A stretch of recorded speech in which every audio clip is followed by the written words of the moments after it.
folks. Welcome back. Can we see anything going on in the game here?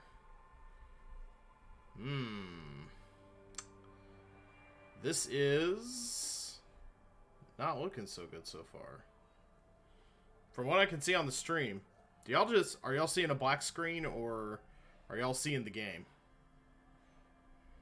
I'm on the options menu right now.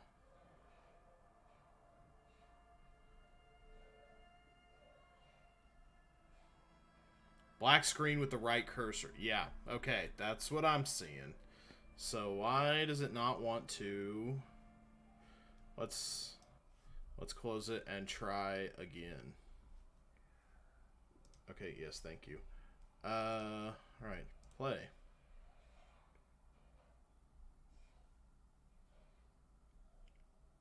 So yeah, it will show certain bits, but it won't show anything actually happening. Oh wait, maybe this is it.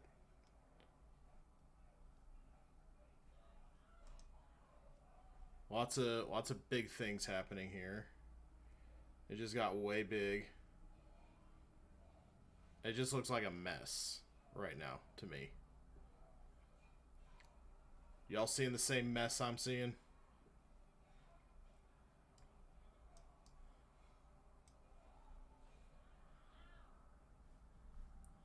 Okay, so options. Oh, well, maybe this one isn't going to want to play nice with us.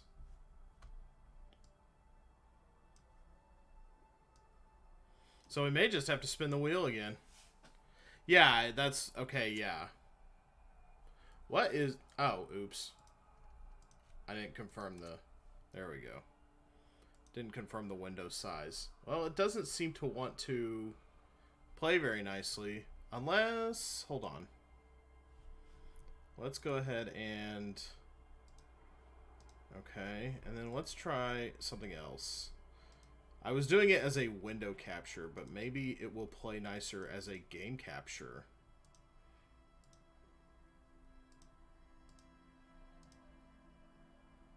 There we go.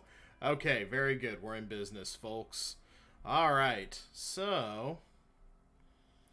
Music sound good against my voice? Can we hear the game good and everything?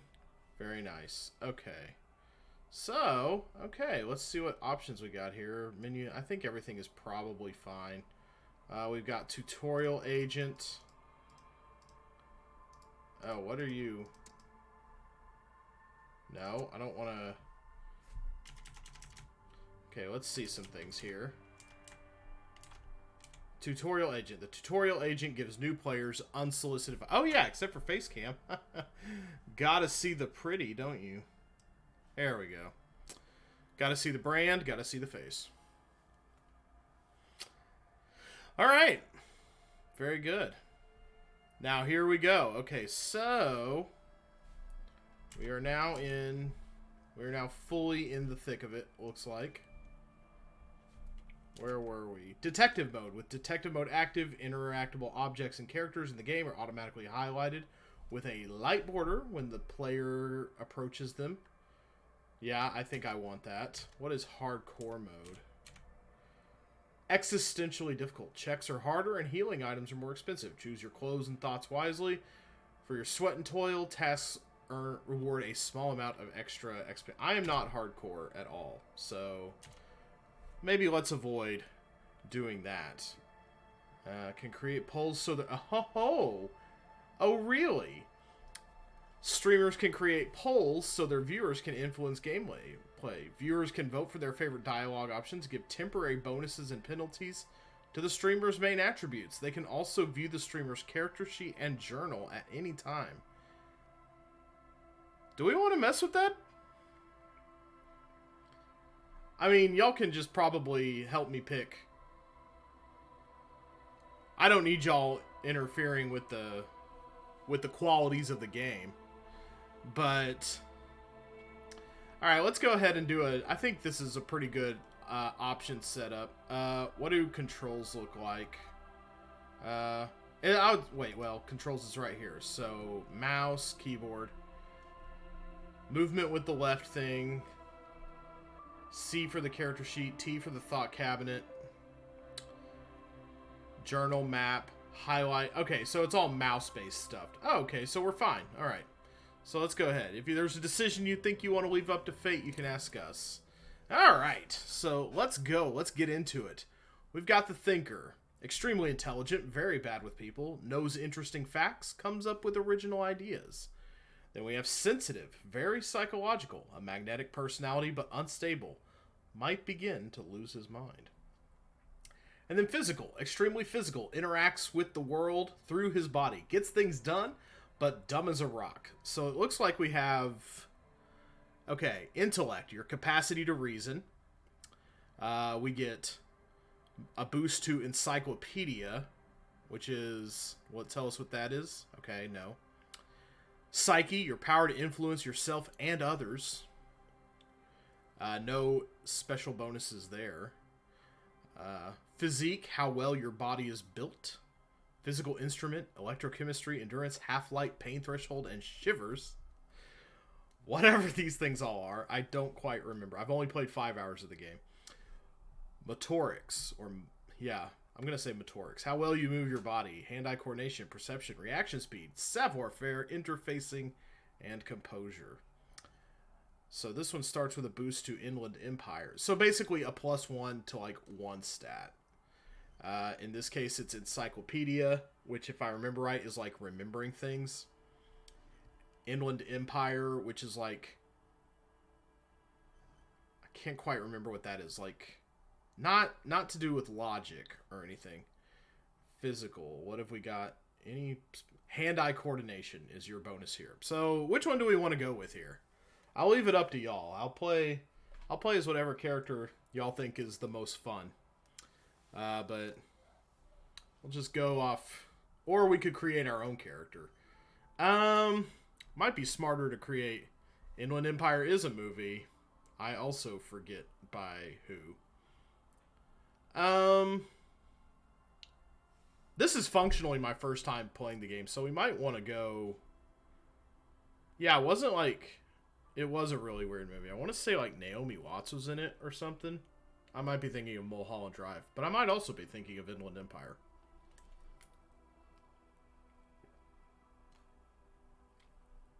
So do we want to go with an archetype or create our own?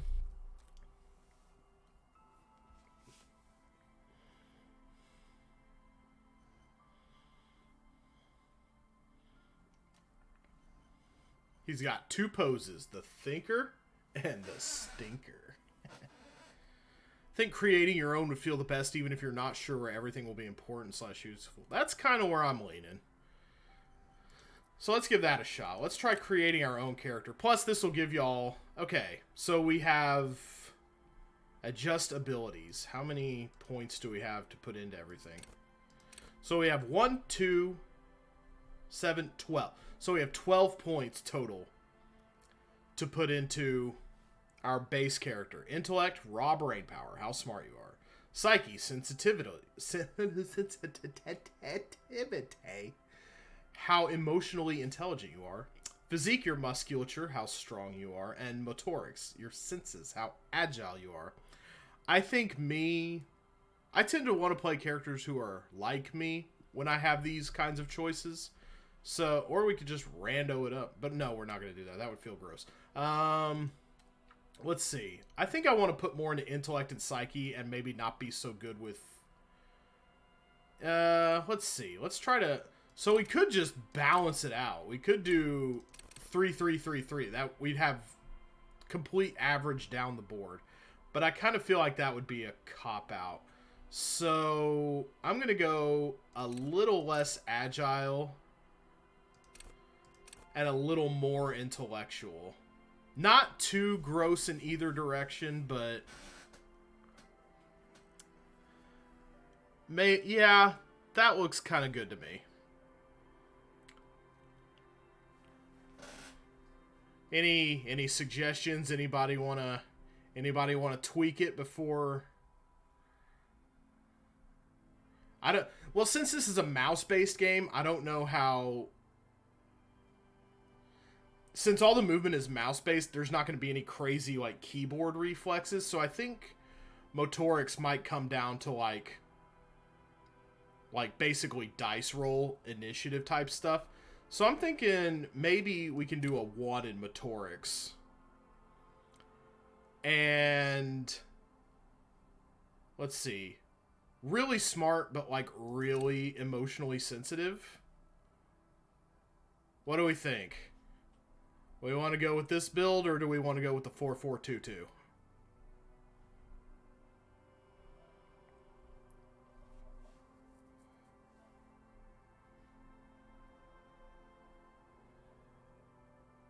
Five, 4, 2, 1. Okay. So more intelligence, more intellect, and then like pretty good emotional intelligence, but like overall big brain, galaxy brain thinking. I'm not gonna overthink this. Let's go. Let's do it. Okay, so that means we have 5 points. Okay, so that means we've given ourselves 5 points to put into intellect. 4 to put into psyche here. So we could basically like way level up on these things. 2 in physique. Okay, this will tell us probably what everything is. Okay, yeah, logic, wield raw intellectual power, deduce the world. Encyclopedia, call upon all your knowledge, produce fascinating trivia. that appeals to my brain. Okay. Intellect base +5. Okay, so that's already looking pretty good. Rhetoric. Practice the art of persuasion. Enjoy rigorous intellectual discourse. Ooh. This game's going to get a little big brain, ain't it? Drama. Play the actor. Lie and detect lies. Okay, I like what we've put into intellect here so far. Understand creativity. Conceptualization. Understand creativity. See art in the world. And visual calculus, reconstruct crime scenes, make laws of physics work for the law. Okay.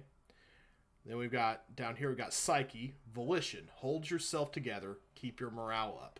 Okay, so we're pretty strong in that way. Inland empire, hunches and gut feelings, dreams and waking life. Okay, I can see why that says the sensitive guy starts to go a little insane. Okay. Empathy. Understand others. Work your mirror neurons. Authority. Intimidate the public. Assert yourself. Okay. Very right-wing kind of fascist going that way. Esprit de corps. Connect to Station 41. Understand cop culture. Station 41, I guess, is my precinct. Suggestion. Charm men and women. Play the puppet master. Yeah, some real high-effort stats. Yeah, I agree. 2, okay, so down here in the stuff we decided wasn't as important. Endurance, take the blows. Don't let the world kill you. Pain threshold, shrug off the pain. They'll have to hurt you more. Physical instrument, flex powerful muscles. Enjoy healthy organs. I mean, I don't do that already, so... electrochemistry, go to party planet, love and be loved by drugs. Oh yeah, put 5 into physique, play the drug game, that'd be funny. Shivers, raise the hair on your neck, tune into the city. Okay, so like an intuition kind of thing. Half-light, let the body take control and threaten people. Yeah, I'm kind of glad I didn't go down the physique route here. And down in motorics, we've got hand-eye coordination, ready, aim and fire, perception, see, hear, and smell everything. Let no detail go unnoticed. I have a pretty bad sense of smell in real life, so I feel like this is reflecting me very well. Reaction speed, the quickest to react. An untouchable man. Savoir-faire, sneak under their noses. Stun with immense panache. Grow arms out of every angle of your body. Master machines with interfacing. Pick locks and pockets. Okay, now I wish I'd put a little more into this. Composure. Straighten your back. Keep your poker face. So we have 1 point to put in motorics. So I'm going to say...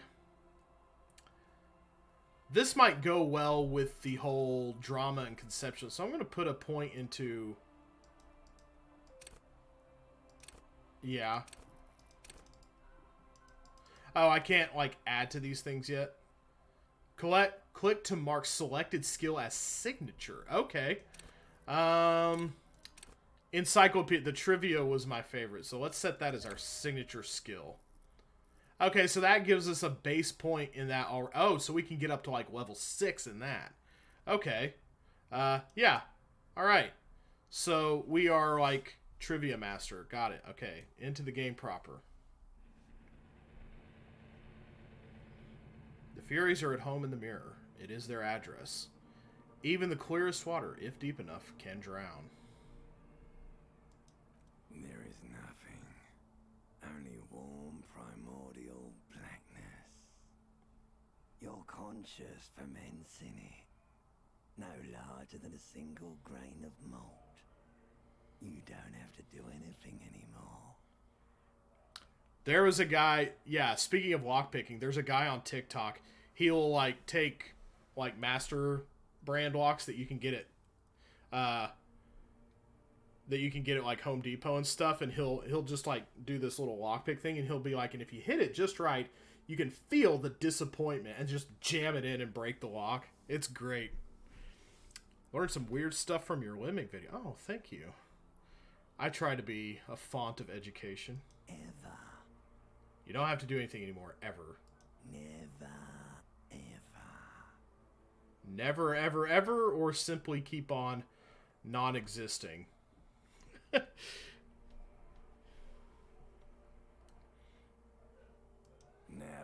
ever, ever, baby. That's a hell of a line read. An inordinate amount of time passes. It is utterly void of struggle. No ex-wives are contained within it. No ex-wives, you say? This is great. Give me some more. Yeah, what was that about the ex something? An awareness creeps up on you. A mass lies hidden in your dead angle, soaking in some lurid acidic sauce. It's bloated and shameful. A ball of meat surrounding you. This is some A+ voice acting. Terrible line of questioning, and it will only lead to more awareness of the meat thing. So if I continue farther into the... So basically I have to wake up eventually. Ex-love, ex-tenderness. It is foolish of you to resurface to the loss. Not after all the damage you suffered to get here. Some of it irreversible. Stay. Sail with me through the abyssopelagic zone. Abyssopelagic. That's the word of the day. Alonzi, never let me go, or no, I want to get off now. I like pain and burning light and wanting things from people who don't want to give them to me. Oh god, these choices. We'll endure the pain, I think. Do you really?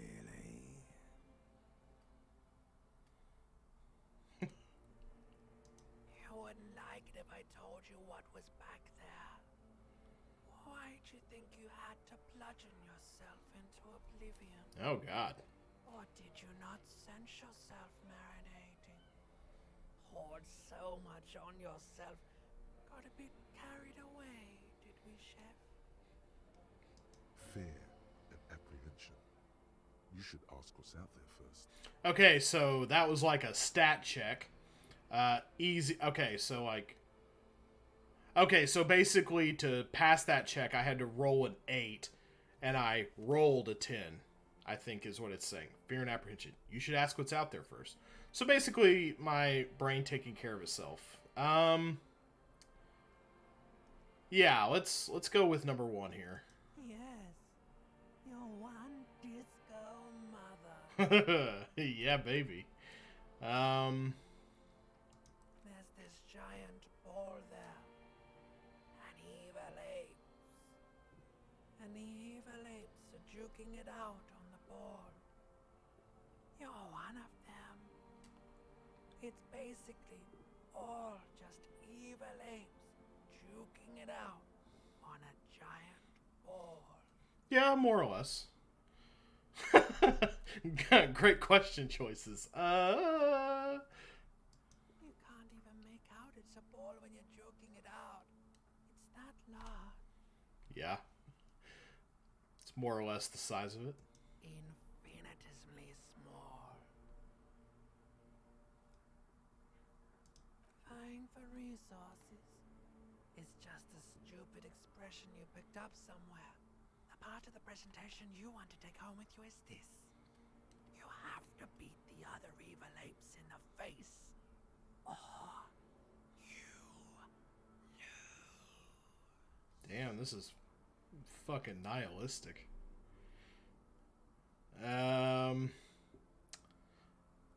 Let's retain some sense of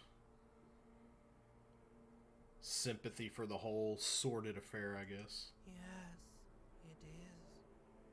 And you drowned in that sadness a long time ago. You lost. The sound outside. You recognize it. It's a Caprice Canadian motor carriage. Haha, see? Oh, that was a medium check and I passed it.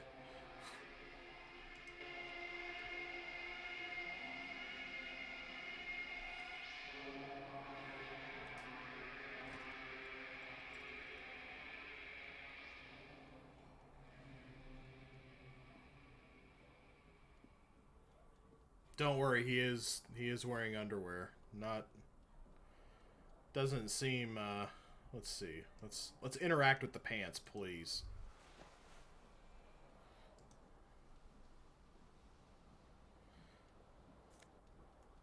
Little, what's shaking?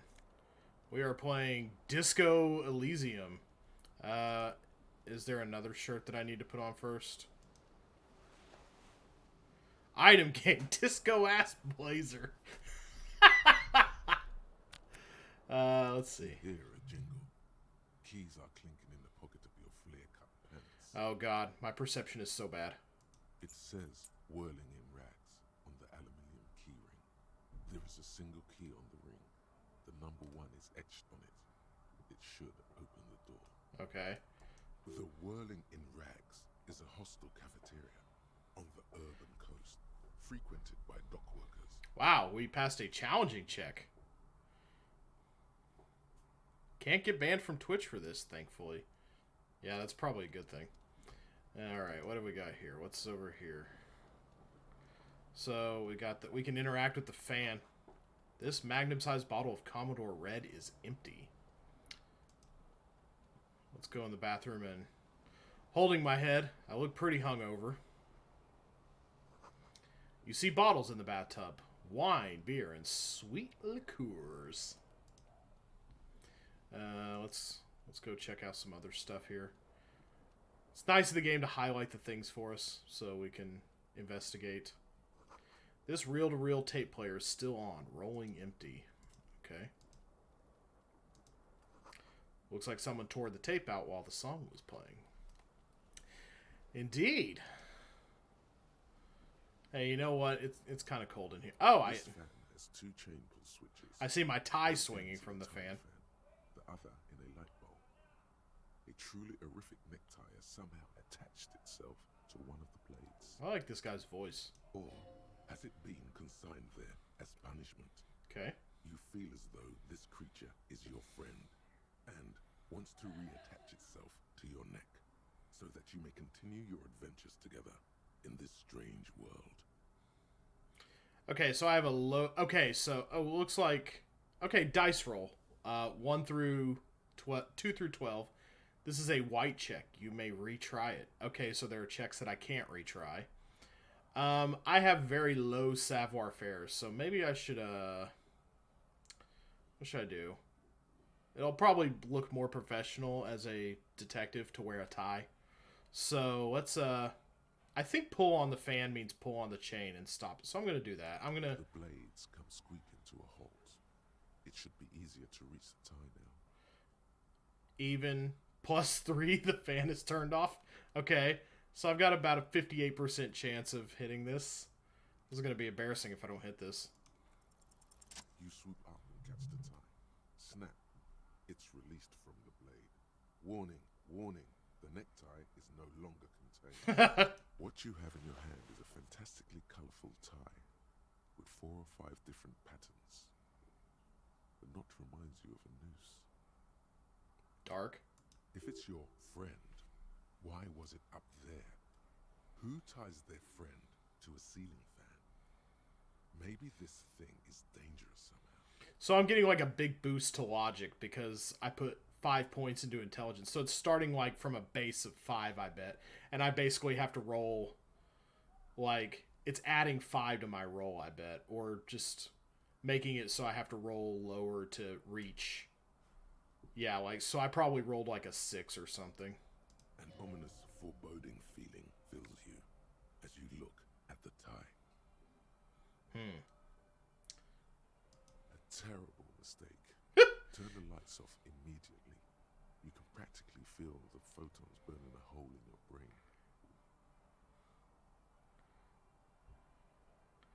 Bring it on, baby. Your eyes burn with photosensitivity. It's not good. Oh, shoot. I could kill myself right here, right now. You know what? Let's not. So I've already lost 1 health out of 2. My morale is still kicking, though. What's up with the door?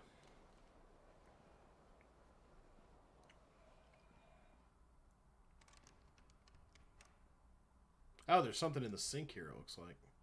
No, that's just running water. Okay, I have shirt, pants, necktie. I am wearing the necktie. Keys. Okay, key to room number 1. Alright, I currently have a key. Very good. Okay, let's get out of here. Let's go. Let's leave.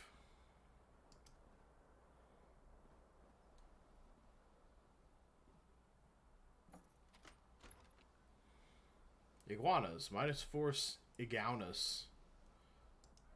Centigrade, bad road conditions. Okay. Out in the lobby. What's going on here?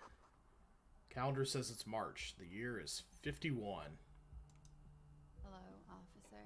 The young woman raises a cigarette to her lips.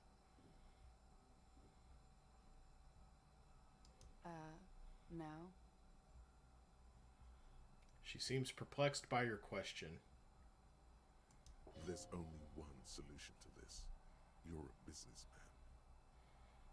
Wait, I know. I'm a businessman. Chief Executive Officer, right?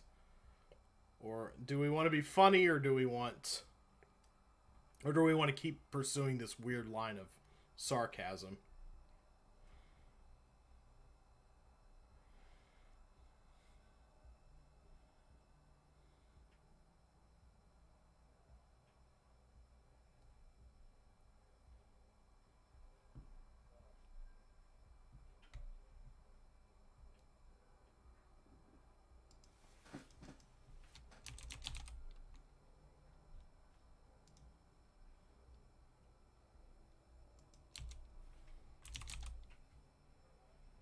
Be funny?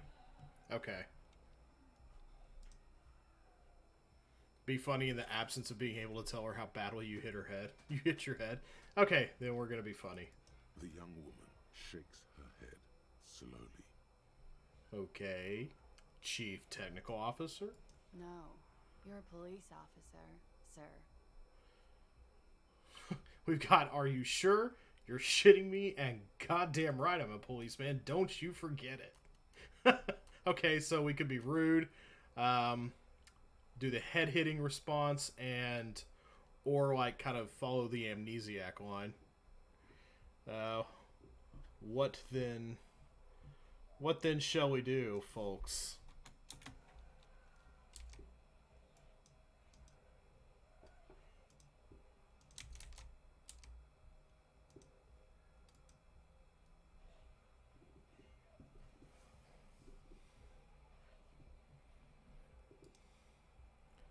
Number 3. Okay. See, this is why I need the chat people. Like, number 3 seems really blunt to me, and it's like, if I say that, I'm gonna regret it forever kind of thing.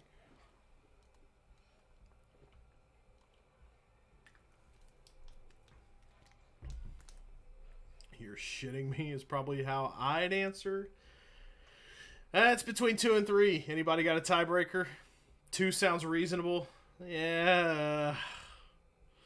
I'm always reasonable in these games, though. Like, I kind of want to... you only live once. Let's hit it. Okay, cool. I won't. Boy, she is unflappable. She means it. She wouldn't defy authority, however sweaty and bloated it may look. Okay. No need to be alarmed. I was just getting into character, you know. Good. Now, how did you know I was a police officer? I think we need some answers. I think we need to go with number 2 here.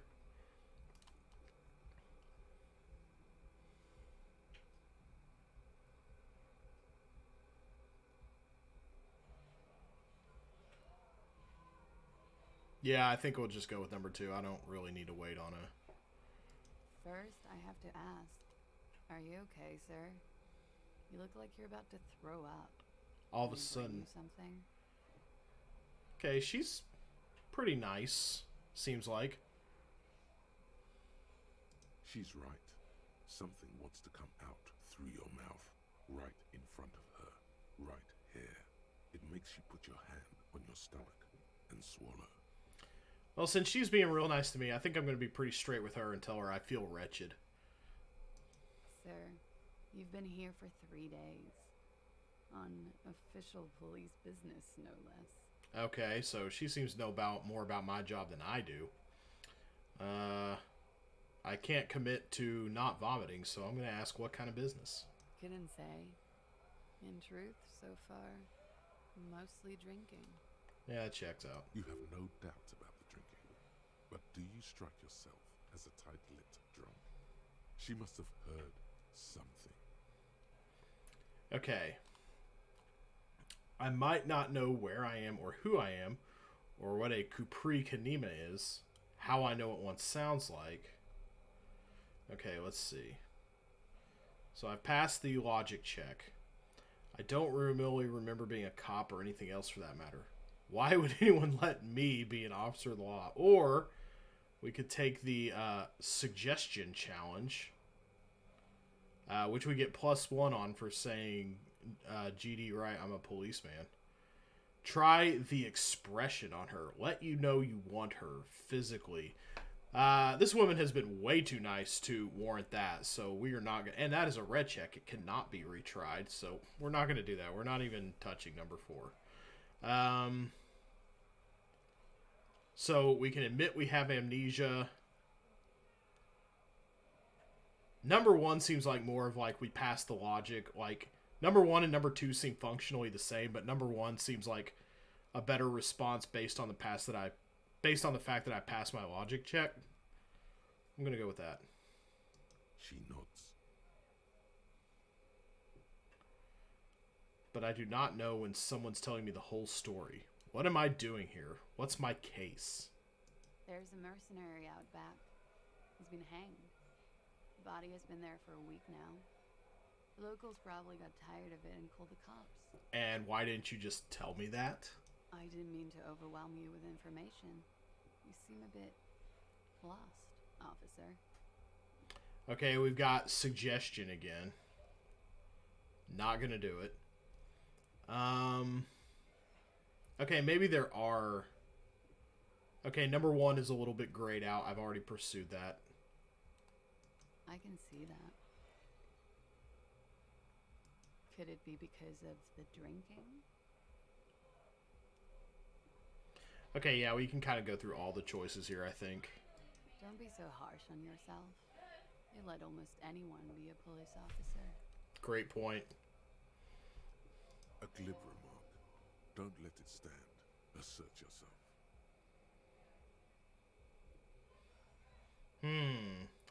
Let it go and don't say anything, or try... Okay, well, we've had an authority success, so... I'm going to go with number 1 here. Actually, I can see why they would entrust me with the law. I have the right character.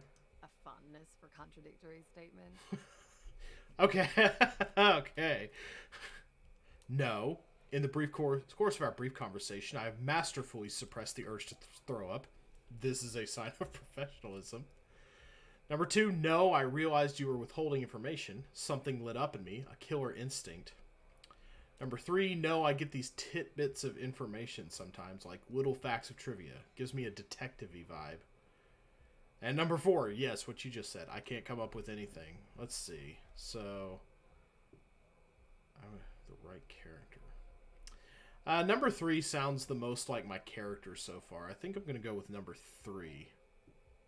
2, realized you were withholding information from me. Yeah, yeah. Is 1 wrong? No. Yeah, I kind of like 3 as well. I think I'm going to go with that. Of course. She totally believes me. She remains unconvinced. Do I really have to do this? Ugh, I don't want to do that. I'm just going to leave. Of course. Be careful, officer. They don't like the police around here.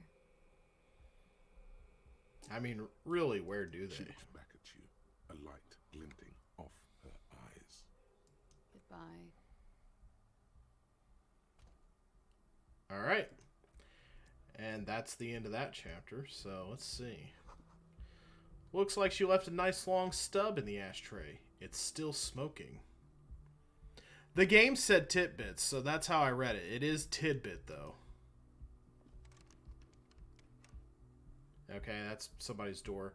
That's her place. I don't think we'll mess with her any more than is really necessary for the time being.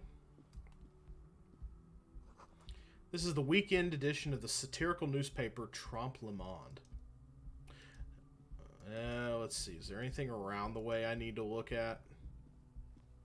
I see the radio kind of giving the weather and stuff. Oh, hey, what's this? There's something on the table.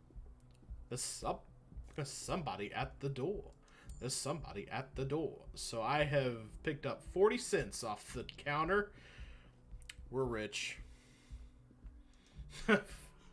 Fuck the police. I don't even trust Sting anymore. I mean, was Sting ever really worth trusting? Let's go downstairs. Need to pass time? Buy a book. Reading passes time quickly. Sounds like a game hint. Or really just a good real life hint, too. Damn, we got a cool indie track playing down here. This is where the lyrics would be. On the music stand, yes. A big old karaoke mic just waiting for someone to sing into it. Got a shoji screen parked up against the wall here, looks like. The speaker is connected to the radio. The music is seasoned with static. You should totally sing karaoke here, the first chance you get. Your emotions need to be expressed. People need to know your vast, oceanic soul. Yes, I am a sensitive soul. That is true. My soul is immense. My soul is modest. It's normal-sized. My soul is puny.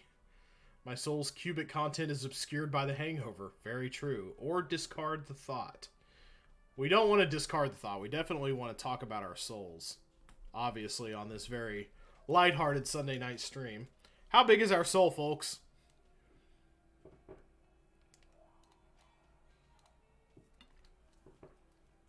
My soul's puny? How dare you? Somebody knocking on the window out there? No, I think that's just water dripping from the gutters. It rained here today, believe it or not. 4, my soul's cubic content is obscured by the hangover. Ah! Yeah, that's the funny answer. I'm going to go for it. Of course, at this point, precise measurements of your soul can only be performed from the outside. It needs to be heard. Through a PA system. Sure. By other people. What should I sing when it comes to it? You have not yet stumbled on the right lamentation. It'll come to you. You will wreak havoc with it. Don't worry.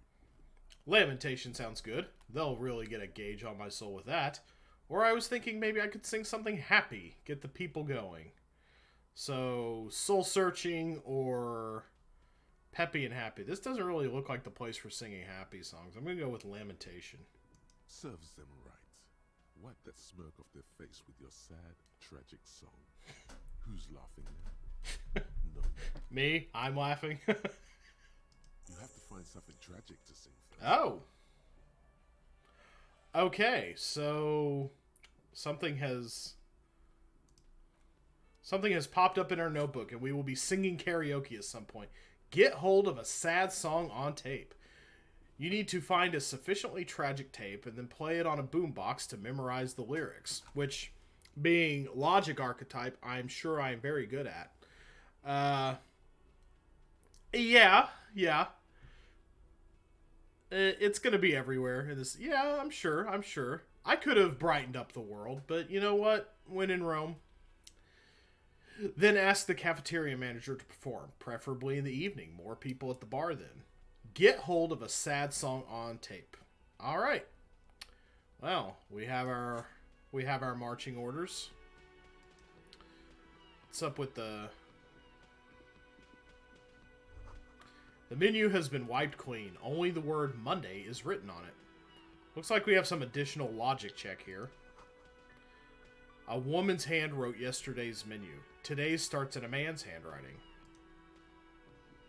Oh, I guess we're talking to the guy now, because I clicked him. In his late 20s, stands behind the counter, inspecting a stuffed seabird. As you approach, he gives you a sideways glance, then looks down again. That was disdain in his eyes. Even now he's purposely ignoring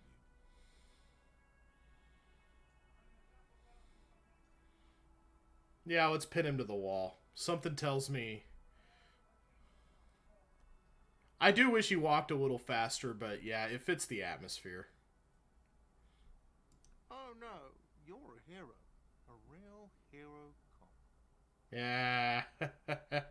Get a load of the mouth on this one. Could the massive property damage upstairs have anything to do with this? So not only am I a cop, but I'm also a hero? Or you're being sarcastic. Do we go boring or funny? Man, I beat that logic check hard. Oh, God, I could not imagine playing through this game dumb and failing a check like that. I'm so glad we went the way we did. Funny? Okay. Yes, you are. A real decorated hero. What did I do? What did you not do? First you took the body down, then you solved the murder, then you didn't trash my hostel room. Maybe you even negotiated the strike. Oh my God, I did all those things? Oh, hey. About to walk away with a fat lip buster. Let's see. Oh, I'm going number one here. No, you see, actually, you didn't. You haven't done anything even remotely useful since you got here. What have I been doing then? Have you seen me around? No, I haven't seen you around. I'm not always here. We're gonna look at the bird and see if we get some trivia off of it. A competent work of taxidermy. The white and brown seabird lies among piles of coasters and drying mugs. One of its wings broken. The man is trying to mend it. Looks like the bird was ripped off the shield that was used to mount it, most likely on a wall. That is where you mount things generally. This is the Great Skua. The seabird is the symbol for the discovery of the Insulindian Isola, the part of the world you are in right now. I know some of those words. Okay. For the discovery of the Insulindian Isola. Okay. Something about it makes you feel bitter. Oh, another success. Man, nothing but successes for us right now. Okay. What happened to the bird? Can I help you with that? That's the Great Skua, right? Or say nothing. I feel like he would refuse me if I asked him to help. And he would just get sarcastic if I was like, what happened to the bird? That's the great skewer, right? That might impress him enough to soften him up a little, is what I'm feeling like. I'm feeling going with number 3 on this one. What say chat? Yeah, see? There you go. Look, your buddy is over there. Oh, well. He looks at the doors where a man in a bomber jacket is tapping his foot on the floor. Why don't you go and talk to him, okay?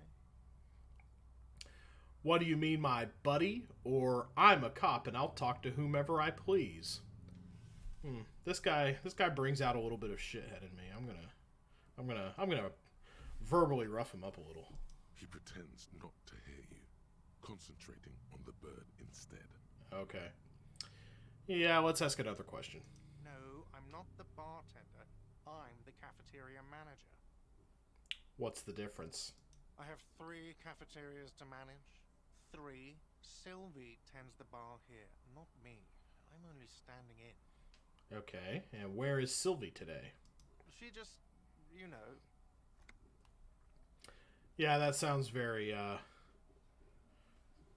His eyes dart from left to right. This man isn't lying, but he is hiding something. All right, let's try to prod it out of him. So now you recall. Forget it. Yeah, well, anything else we can do? No, we're at the bottom of the options. All right. Well, he's not super helpful. Oh, we're auto-saving. Hey, something over here I can interact with. Hey, Nosifed, +1 health. That looks like a fire extinguisher that I just squirt up my nose. Hey, alright, we recovered from turning on the lights earlier. This is a water cooler. A large bubble is rising to the surface. I don't think I want to go out that door right now. I think I want to go talk to Bomberman over there. Oh, what's this? A sign reads, Mess Hall reserved for Union members. Doors open at 1600. This royal pinball machine is unplugged. Alright, let's go talk to Bomberman. A speckled man in an orange bomber jacket is tapping his foot on the floor. Looks like he's waiting for someone. We'll talk to Wheels in a minute.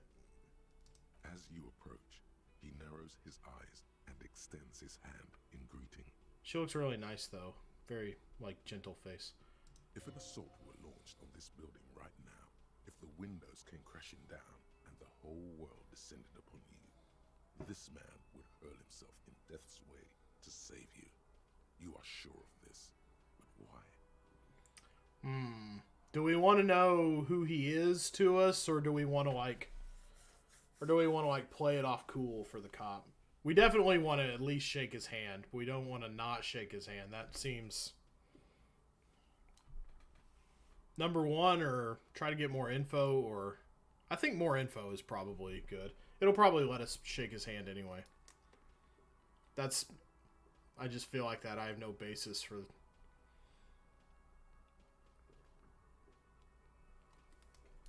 Yeah, more info. Let's do it. He is your half-brother. Oh, okay. Hello. I'm Kim Kitsuragi, Lieutenant, Precinct 57. You must be from the 41st. You realize he's waiting for your name. As I don't think that's been supplied so far. This is your chance to come up with a really good name for yourself. Get hey, alright. conceptualize. Alright, cannot be retried. I'm going to be really embarrassed if I fail this check. Concentration makes you squint your eyes. Your name should be deep gold and orange, like a forest fire looming on the horizon, but mixed with the stench of liquor rising from your breath. You're 2 steps closer to it, but there are still many to go. So what you're saying is number 1 on this one. Is that it? This is our chance to be really funny. Work that brain and always be funny. It is not yet time.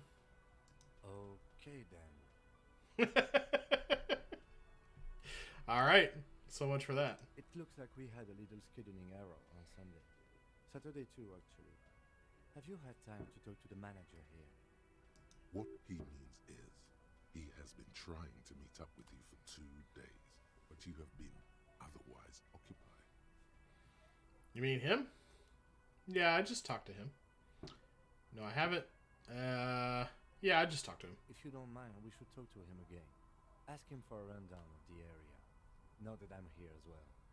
I understand the scene is out back, right? I'm gonna guess that's the door I avoided. It also wouldn't hurt to assure him the police are finally here. In full force, I mean. Have you mapped out the initial interviews? Okay. He just seems to think we're weird right now. I don't think he knows anything about the amnesia. But he could be trusted with the amnesia, obviously, I think.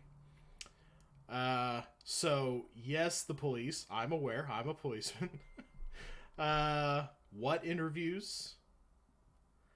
I don't want to seem incompetent around this guy. I don't want to lie either. I'm just going to say I haven't in this case. Okay. We'll have time for that after we take a look at the coroner's case. Okay. Very good. Have you removed the dead body from the tree?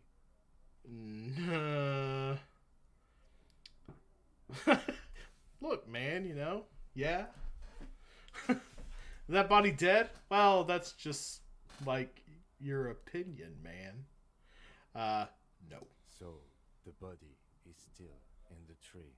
That is the size of it, yes. This is the first time you detect a weariness in the lieutenant's voice. It is obvious he would have preferred for the body to no longer be in the tree. Where it has been hanging for 7 days straight. We should go there as soon as we are done talking to the owner. Okay, so what if I told you I'm not really a police officer? Although I am, so that would be weird. How can you be so sure I'm from the police? But I can't remember anything. Or what? I think this is the time to crack it to him that I don't remember anything. What do we think? Or do I want to continue being like I don't think I want to continue being hyper competent. I think we were ready to break it to him that we can't remember anything. I can see you drank last night and the night before, and that you are still drunk now. But I have seen officers go through worse. Much worse. I don't know. This seems pretty bad. Never hide your amnesia. That's probably a good rule of thumb. If you need something for your headache, there is a general store nearby.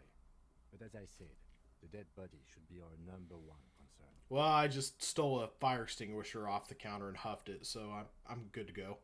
All right, so I'm gonna say, how can you be so sure I'm from the police? Let's test this guy's like logical metal here. I was sent here to meet a detective from Precinct 41. You have the insignia of the Citizens Militia on your sleeve and on your back. Okay, yeah, he's a sharp cookie. I suppose you could be impersonating him. You could have gotten the insignia from the black market or forged it. But for now, I'm going to set those possibilities aside. I'm not from the Inspectorate General. All right. Inspectorate General means internal affairs. Probably bad. What he's saying is he's not from the Rat Squad and isn't supposed to suspect such things.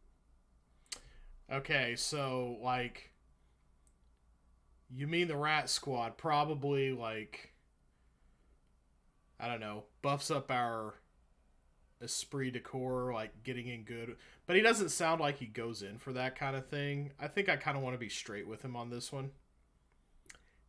French Canadian. Yeah, he's got a little bit. Yeah, I would say he's got kind of a Québécois lilt to his. Well, okay.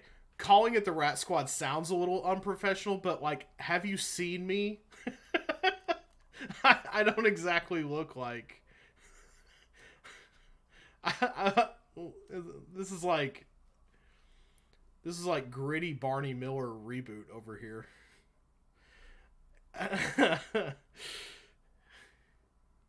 Yes, but I'm not them. from criminal investigation.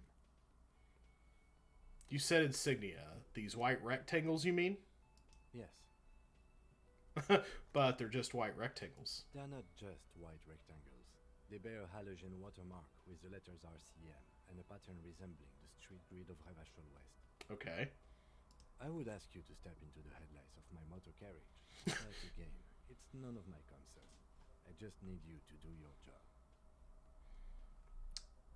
Okay. But should I have a badge or something? You mean you don't have a badge? We're not going to pretend for this guy. We're just going to say it was not on... I have my badge. I'm a policeman, and I have my badge. Funny rhythm, but I think I'm going to be honest with him. Losing your identification card is a serious matter. Okay. My vehicle has a shortwave. You can use it to report your badge missing. I would advise you to locate it as quickly as possible. But getting the body down should still be precedence. That's a great description, Minerva. Okay. All right. Let's get our task together here again. Talk to the manager. Then we go out back and take the body down. Okay. All right. Let's go. To you, officer. All right. So we got to interview Garte, inspect the body. We got a lot to do here. Kitsuragi is now in your party. You can talk to him whenever by interacting with him. Okay. Very good. All right. So, oh hey, there's a guy here. I want to check this out first. Bottle of rum has been knocked over. Beautiful dark liquid is spilling out. I kind of want to talk to these other people before I talk to cafeteria guy, just to kind of get the read of the scene. Is there anything else I can interact with? Okay, this is just walking points. That's the front door. A man is sleeping at the table wearing mud-caked boots and rolled-down overalls. The back of his shirt reads Wild Pines, encircled by a logo with a tree. On the counter, rolled out of his open hand, you see a blister pack of headache medicine. Okay, so... let's see. A low chance of waking him up? Let's ask the lieutenant who he is. No idea. Looks like he works for Wild Pines, the logistics company who owns and operates the harbor. But why is he sleeping during the day? Possibly because there's a strike going on in the harbor. There's not much to do. You can always trust the first guy you meet after amnesia. I watched Memento. Let's pick up the pills. The man does not mind. You probably need them more than he does. Once you get like close up on the detail here, it's really well done. You've just picked up some magnesium. This item is stored in the bottom left corner of the screen above your character portrait. Use magnesium to heal your morale if you have morale damage. Okay. Let's try waking him up. This is a retryable check. Maybe we can come back later. This is probably going to be our first failed check, though. Let's give it a shot. You gently shake his shoulder, but nothing happens.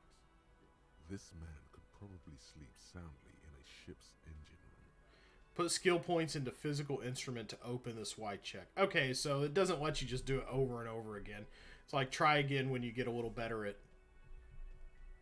shaking people awake. Alright, well, that doesn't seem like the worst thing to ever happen. Let's talk to this nice little lady over here. Hello, sweetie. The elderly woman turns to... oh, she's elderly. She does not look that way even close. She's got kind of a Velma vibe going on. Who's sweetie? Does that mean you like me? Well, you would be the first person around here, except for maybe Katsuragi here. One or two. I feel like this could go either way. Lena, the cryptozoologist's wife. This chair needs to come up a little. Okay.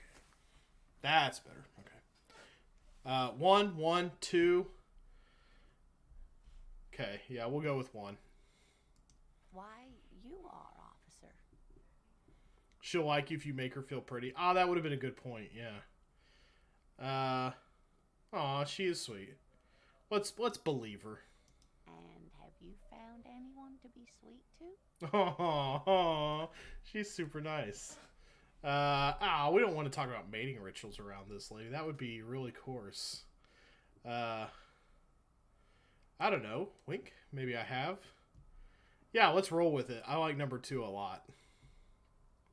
Number 3 just seems like it's getting really dour for, like, no reason. Yeah, I like number 2. You rascal. I'm too old for you, and too married besides. Your advances haven't thrown her off one bit. In another place and time, she would have probably welcomed your attention. You must forgive me. I'm getting so scatterbrained. I completely forgot to introduce myself. She slaps herself on the forehead. I'm Lena. My husband Morel and I are staying with our friend Gary just down the street, but I come here for tea when they're away. Her eyes glitter over the rims of her glasses as she looks up, smiling. This Lena is wacky enough for the mob. Hire her on the spot. How'd you like to roll, sweet?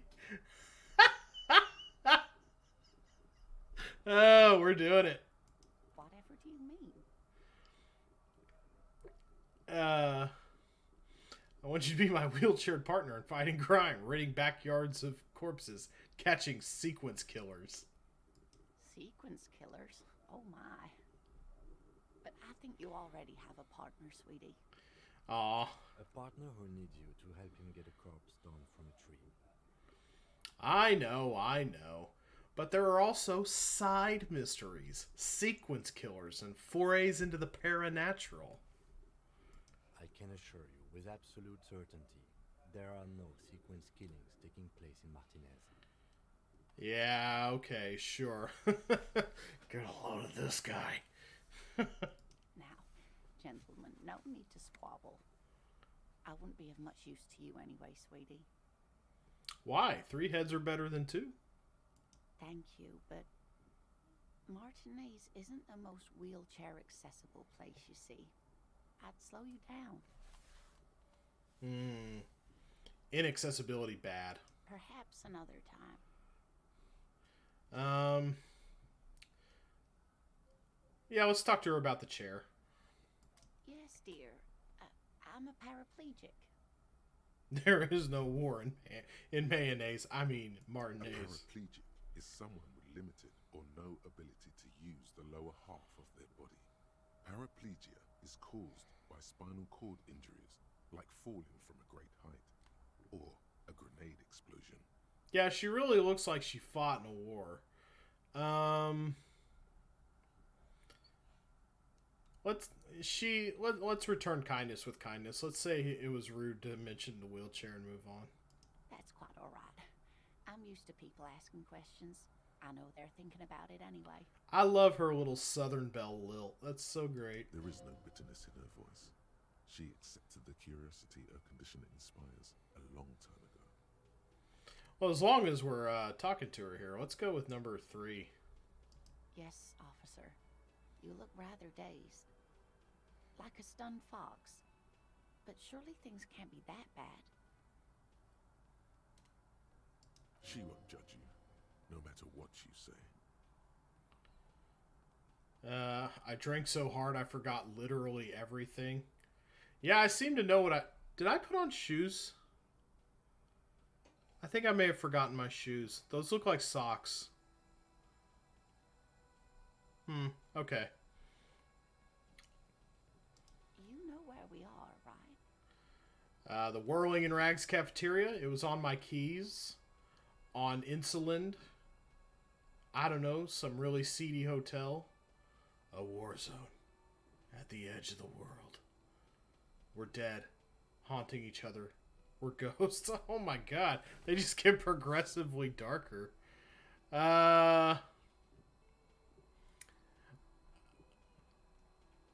this seems like I got this one because I got the trivia check. That's right. And where is the Whirling in Rags cafeteria itself located? On something called the Urban Coast. The edge of civilization. In hell. We're all in hell. See, I have no idea. I feel like going with number 4. Number 3 is hilarious, but I might want to go back to my room after this and get my shoes. This is really bothering me. But where do we want to go with this conversation? What do y'all think?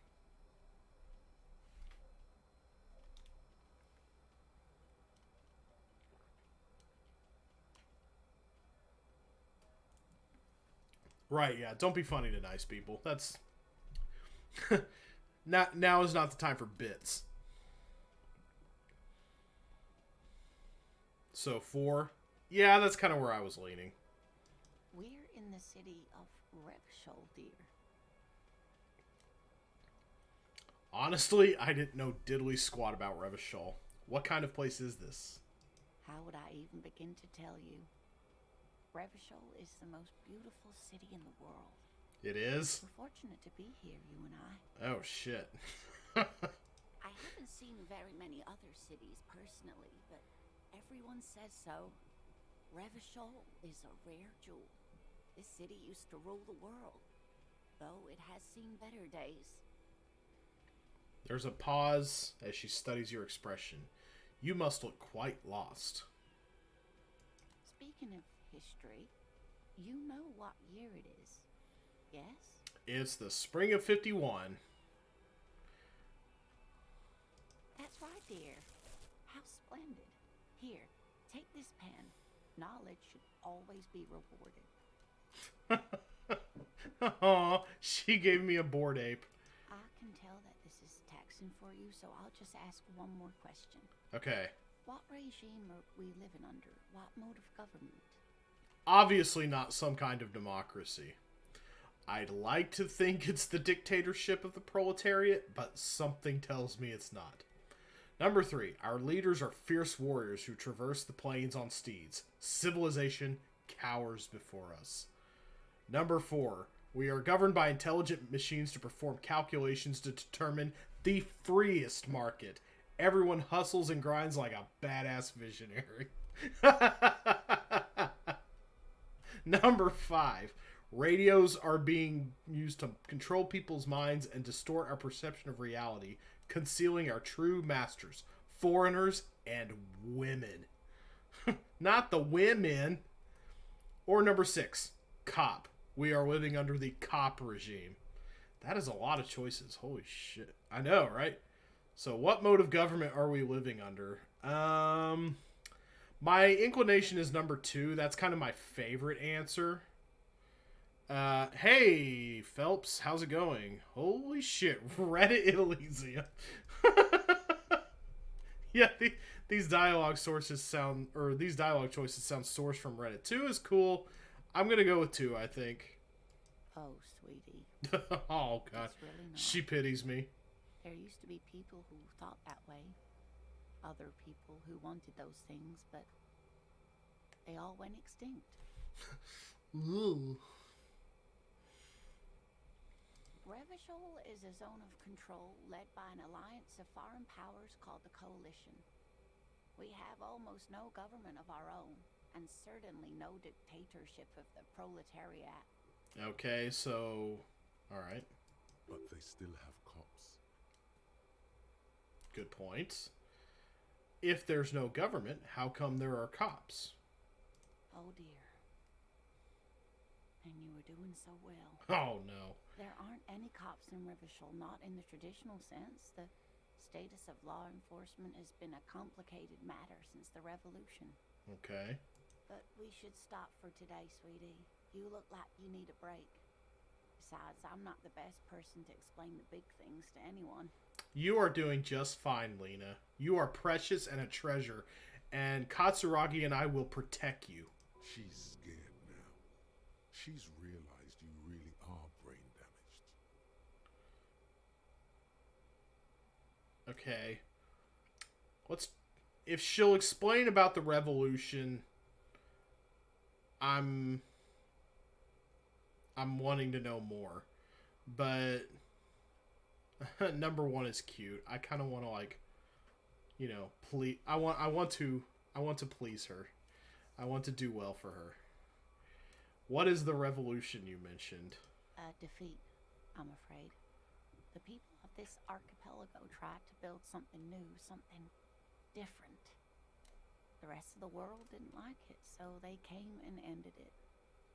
This was 42 years ago. What does that have to do with there not being any cops? Or, but I'm a cop. Whatever it was hasn't stopped me. I think I'm going to go with number 2 on this one. Of course, sweetie. I really don't know how to explain it better. Okay, we're taxing the old I'm lady. just a poor woman, she thinks. What do I know of these things? And how can I help you? Okay. Yeah, so let's get our final grade from the lady. You were doing quite well up until the end, dear. It does look like you're having trouble remembering things. History and places. Remembering reality in a word. It's very odd. A sigh. The lieutenant buries his nose in his notebook. But maybe a fresh set of eyes is what the world needs. And while I'm no doctor, such bouts of amnesia are often temporary, so I wouldn't worry too much. She means this sincerely. Worrying won't do you any good. Someone more educated in sweeping matters. Maybe you should ask. No, I'm not an encyclopedia. I won't be a guide either. I'm a detective. Of course. Then I don't know. Someone rich, maybe? Wealthy people are educated. Though I don't know where you would find a wealthy person in Martinez. Of course, dear. Good luck with your case.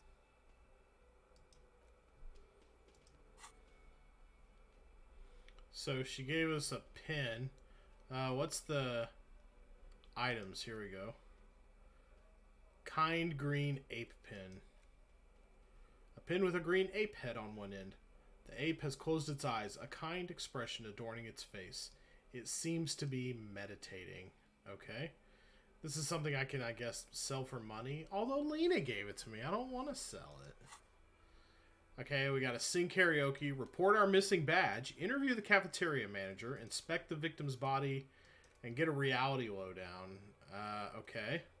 We got lots to do. The closest thing is to interview the cafeteria manager, so I think we should probably go do that. Let's go. Hey, I'm walking a little faster now. Seem to be getting my bearings the longer I'm awake. The man with the unimpressive beard notices you approaching. He has a beard? He drops the ledger he was holding and turns to the lieutenant. Mr. Gart, right? You run this place. Yes. I am Kim Kitsuragi from Precinct 57. This is an inter-district investigation, so joining me from Precinct 41... He looks to you, realizing he still doesn't know your name. The Harbinger of Ruin. What is golden orange like a forest fire, but smells like liquor? Or, I'm currently in between names. This fucking game. Okay. Which one? Which one? They're all funny, but let them know you're funny ASAP. 3 is a nice way to put it. It's also saying nothing in this game is valid too. That is true. Although I'm not generally the type to say nothing. Saying nothing here would be a good response, though. It would kind of be like, I don't know, we could start setting up a good cop, bad cop thing. I feel like.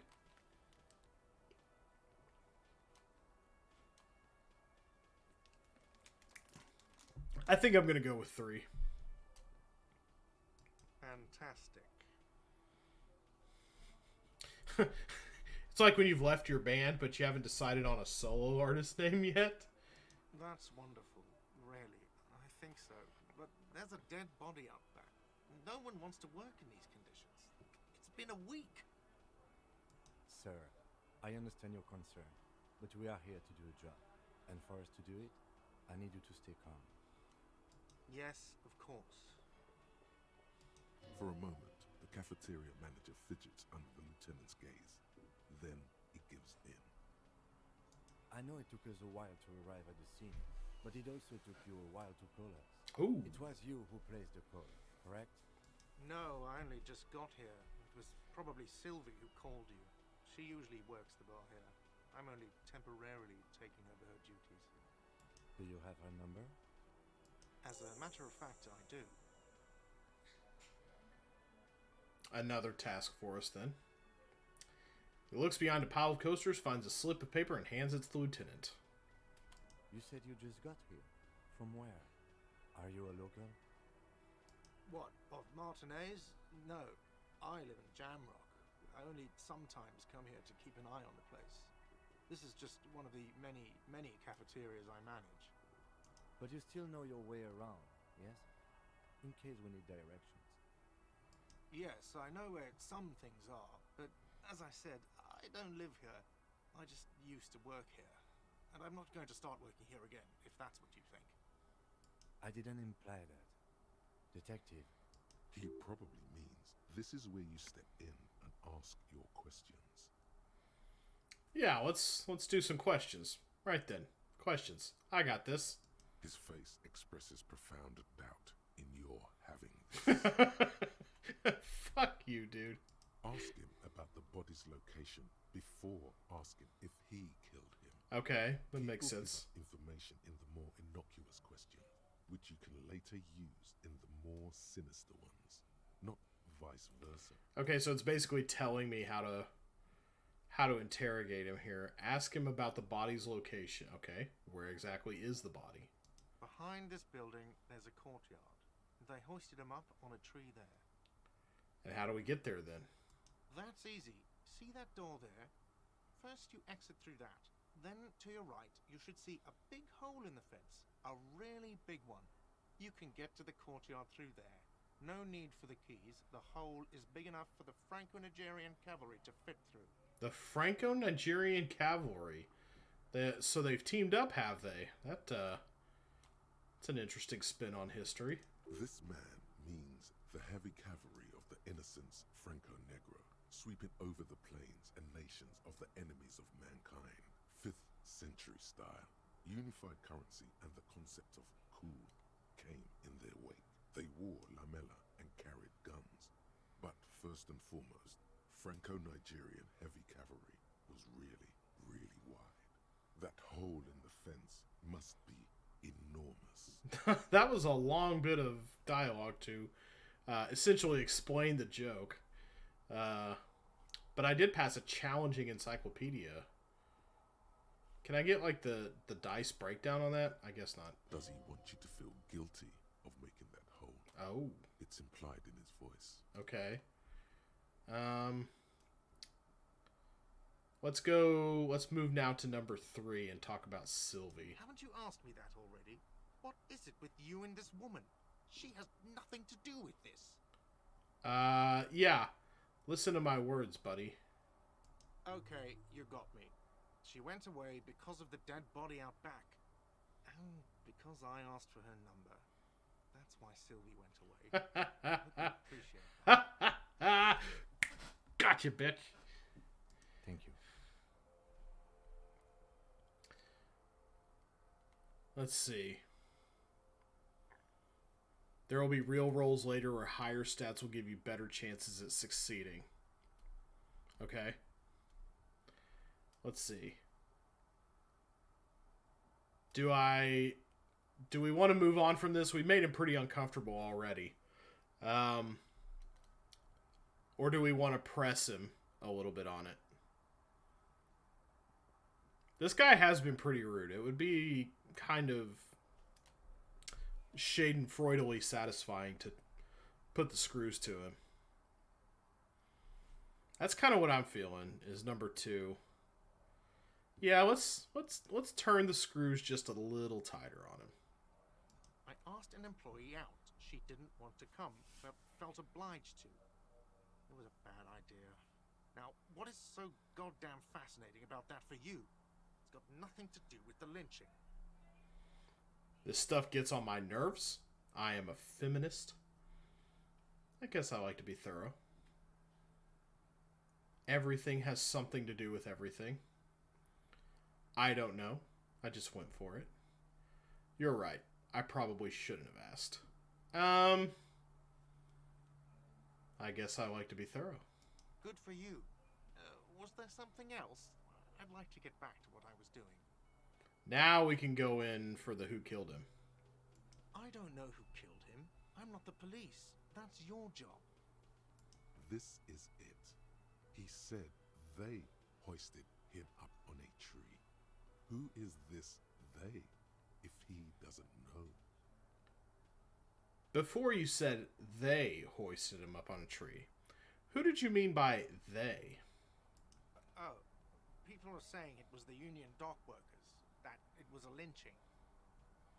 Who exactly is saying that? The locals, the customers, the people who eat here. A lot of dock workers eat here. Sylvie told me everyone knows the dock workers did it.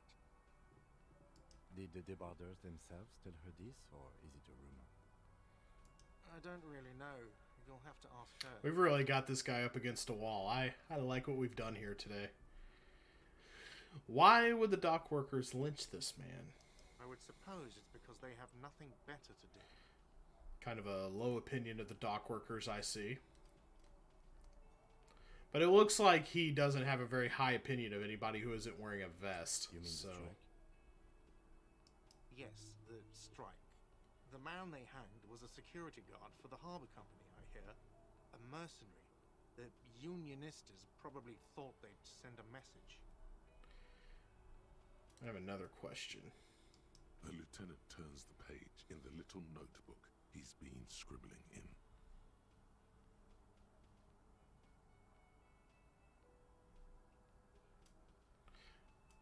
I guess we could repeat ourselves, but I just said I had another question, and I don't, so...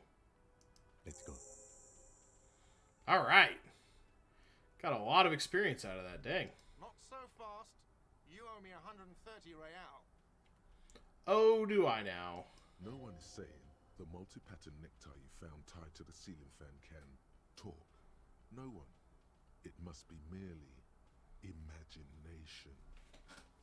But Okay, so now we're slipping back into necktie land here. Let's bail! Time to push the eject button! Sounds like a responsibility! You don't like those! Let's pretend we don't know what currency is. I don't owe you shit. Oh, alright. I'm not passing that savoir-faire check, I don't think. Especially because, like, he's staring right at me, and I would feel weird getting away with that. Let's go with 3. Oh, you don't owe me shit. Well, officer, you're right. You don't owe me shit. You owe me money. Point. We do not need to assert ourselves here. We only need instructions from him. This is the proprietor, remember? He did not call me that. What the... Wowee. Sounded like extortion to me. Alright, calm down. What is this about? Let's see. Yeah, I was nice and... Yeah. I think I'm just gonna not like this guy right back. You know, I get this all the time. Some hobo comes in here, or some backpacking arsehole off the road. The next day, when they can't make their fees, they get aggressive. I just never thought I'd be in this shit with a cop. Please, just give me the money. Who does that clown think he is? Arrest him! Uh-oh. Did I just hear my tie speak to me twice? What do I owe this place for? But what exactly is money? Or you're under arrest? What is money, really? I'm torn between 1 and 2. I kind of want to finally get down to the bottom of what I actually did. But I'm kind of enjoying this fever dream. Yeah, let's not be college freshman philosophers. 1, though. I don't know. I guess it depends on what I feel more like getting down to. why my necktie is talking to me or what I owe money for. And I think I want to know why the necktie is talking to me. No one is saying that. No one is saying that Ty can talk. That would be ludicrous. It's just that you should arrest him. It would be wiser. He wants to take your money. Okay. I'm not comfortable with this. Try to somehow tuck the tie away. Great advice. I'm considering it. Give the tie an affirmative tug. No way. I have duties. I'm a cop. I'm not talking to a tie. Take the tie off. Okay, so we can ignore the tie, try to placate it, or... I feel like placating the tie for now. The ramblings may come in handy later. Let's make the tie happy, I think. The lieutenant looks at you tugging on your garish tie. He puts his hand on your shoulder. If you don't have the money, it's okay. None of us are in this for the wages. Oh, man. Whew. Thanks for bailing me out, buddy. That's Cop 4. I haven't offered to pay because I don't have any money either. Womp womp. Wave, hi, hello, hey, round the wheel in chat. Read through Catch 22. You've been lurking and eavesdropping. Well, howdy doody. Welcome, enjoy not lurking and not eavesdropping. Jump right in. The water's fine. Okay, let's see. What do I owe this place for? I think we can ask that now. Let's see. 3 nights at a tariff of 20 real comes to 60 real. Then there's the window you annihilated. The hole in the window was the first thing I saw when I came to work. So don't try to tell me you didn't. That will be 40 real in damages. I didn't just break the window. I annihilated the window. Another thing you've annihilated is half the bar.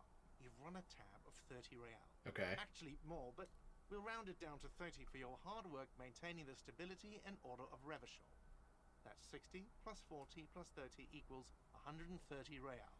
And yes, real is still money. Okay, now I think we can segue nicely into college freshman professor. What are you, brain damaged? Okay, oh, now we can be honest about the amnesia. Actually, I might be. Since I woke up, I have trouble remembering even the most basic concept. I'm gonna dive in at this point. I'm gonna get really honest with him. Money is what grown-up people use to pay for things. Things like this hostel room, or 8 bottles of potent blend, and 9 packs of Royal Extra. We use it for everything, really. I would like to know where I can get some money, because this is kind of like giving me low-key anxiety only having 40 cents in my pocket. So, see if we can maybe hunt down a consistent source of funds. Are you serious? From your work? I don't know. You can take bribes, I guess. I'm sorry. I don't think cops can take bribes. Some do take recompense, but only to survive. For survival, to pay me. Unless you want to become a hobo. Do you want to become a hobo? There's nowhere else to stay in Martinez, and it's a cold spring outside. Money doesn't make you happy, but it lets you be unhappy for a while longer. If you run out of money, you die. It's like that for all of us. Me too. That's why I need you to pay me. I'm not an arsehole. Aw. That man has never met a cop before if he thinks cops don't take bribes.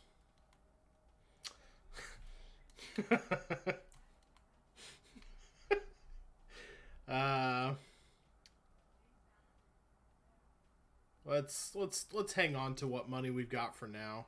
There's a shuffle of nylon as Lieutenant Kitsuragi looks for something in the pockets of his orange bomber. I don't see any need to arrest him for the time being, even though he is a grade A chef's kiss asshole. But I'm sorry, but he has to pay. I can't let him stay here any longer if he doesn't. If he doesn't have the money by tonight, then... well, gotta get 130 real by the end of day 1. Officer, maybe you are better off working this from home for now. You live in Jamrock, right? It's not that far away. Okay, isn't there somewhere else I can stay around here? I don't have a home. I don't remember where my home is. Fuck this place. I'll take my chances on the streets, or I'll see what I can do. Let's be consistent amnesiacally. That's a word, right? Officer, you really need to take this up with your station. I have a shortwave radio in my car. Call them. Ask for assistance. We have to get this investigation started now. Good luck. Alright. Pay for our damages. We gotta get that done.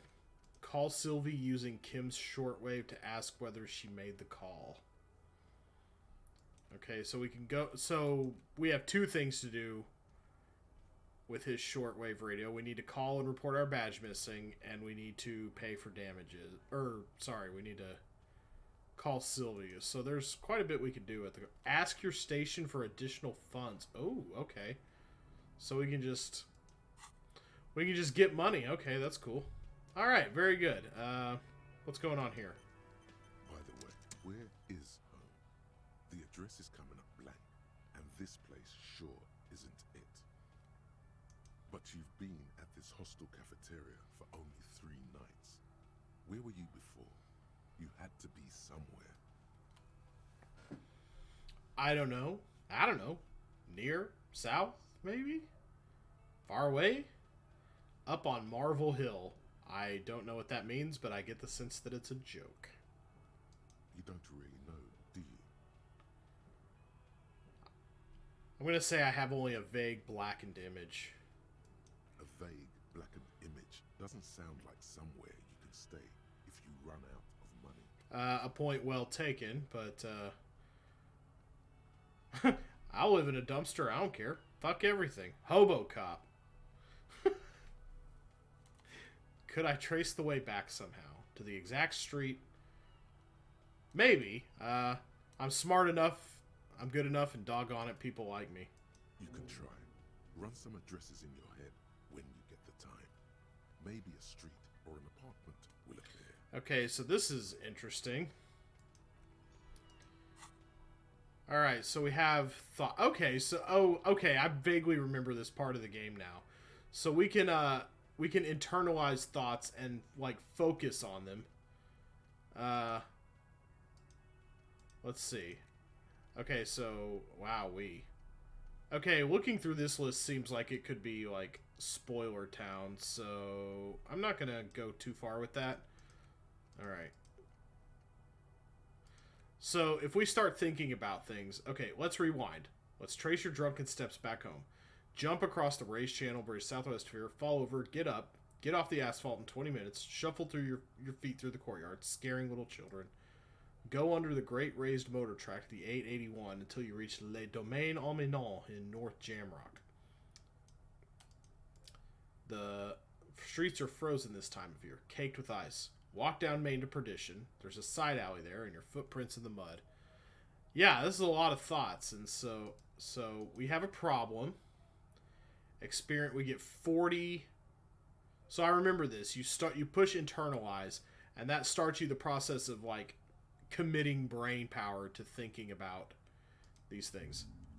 So okay, and that's gonna like go up a skill tree basically. So, all right, we're going to be thinking about that, and it's going to take 6 game hours, and then presumably, Eureka. We're going to go, alright, let's go outside and look at the dead body. I think we've spent enough time. The door is bolted. A sign reads, reserved for personnel until 1300. I thought that was the way to the... Let's see. Oh yeah, we got to go out this way, I think. Uh-oh, I'm getting another... The theme on that pinball machine is a standard royalist theme, used on everything from pinball cabinets to full-flavor cigarettes. What are its hallmarks? Clinging to a picture book version of the past century, waiting for the king to come back and cast out all the profiteers and homosexuals. Basically, imagine a yellow plastic crown with a liquor brand emblazoned on it. Wait, where do I get such a crown? The idea of a king in a century gone is pretty fascinating. or I'd rather know more about the world of today. The contemporary period stands still. The fated carousel of progress that doomed the Royalists is itself winding down. Our time is decelerating into what no one knows. Well, that's vaguely chilling. Alright, any other encyclopedic thoughts? I don't think so. Let's go outside. Don't be afraid to say weird things. People are more forgiving to persons of power like police officers. Okay, so we go out here. Okay, this is that is a hell of a car. So we could go here. Before you stands a motor carriage. The bodywork is covered in blue and white livery, bearing the number 57. Vapor emanates from the large engine on the back of the vehicle. It hasn't had time to cool off yet. This must be the infernal machine that tore you from oblivion. The Caprice Kinema motor carriage. In the cabin, you are welcomed by a set of steering levers, a radio microphone on a hook, a pull-out toolbox under the seat, and the soft glow of the fuel preheater gauge. I'm gonna close the door on this for now. I definitely am interested, but I think we need to look at the body first. A heap of snow melts in this wheelbarrow. Street sign reads, "Fuck the police." Way to go, street sign. Fight the power. Oh, hey. What? Rue de Saint. I know that's not Ghislaine. I kept up with the thing, the trial, but I never heard it. It's like Ghislaine or something. What do we got over here? There are bottles inside. You could pick them up if you had a bag. Or I could pick them up with my bare hands. Like a man. Alright, let's go over here to the court. There's the big hole in the fence that we made. Okay, and what's over? What's over in the circle? Oh, hey, hey, hey, hey, hey, hey, hey, hey, hey. What's this? I like all these little details hanging around. The letter R wears a crown. On the ribbon below, a light above Elaine. Yeah, like Elaine. Yeah, Kuno, fuck him up. Okay, so we got a kid throwing rocks at a corpse. That's great. This is the logo of the municipality of Revachol. Okay, very good. Alright, and over here we've got some things. Napakimpi? This kid's ladder is rickety but still climbable. The ladder's for kids. It wouldn't hold the weight of a grown man. Probably good to know. Over here we've got someone is trying to grow herbs in this.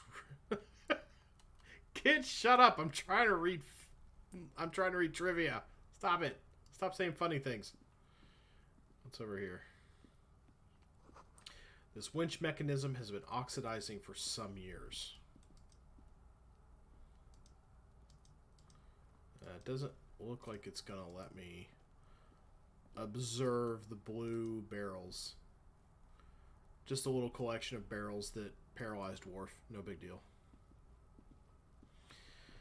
Alright, I guess we're gonna have to talk to this little shit kicker. Let's see. Kuno's got this.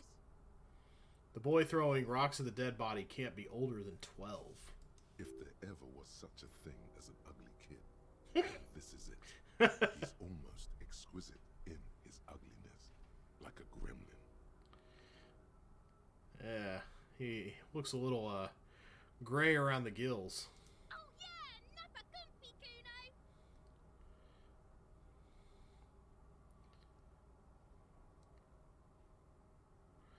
I'm not gonna try to be he's a crotch pitcher. Yeah, for real. Hey kid, a word. Police business. Right in the dick, Kuno. Get him right in the dick. Top-notch voice work. Absolutely. Love it in the dick. Wow. Whoa. Little classy, this one. Stop throwing rocks at my crime scene or stop using slurs at my crime scene. That's not... You know what? I'm not going to stand for the F slur. Can't talk, pig. Shit's coming up strong. Throwing rocks.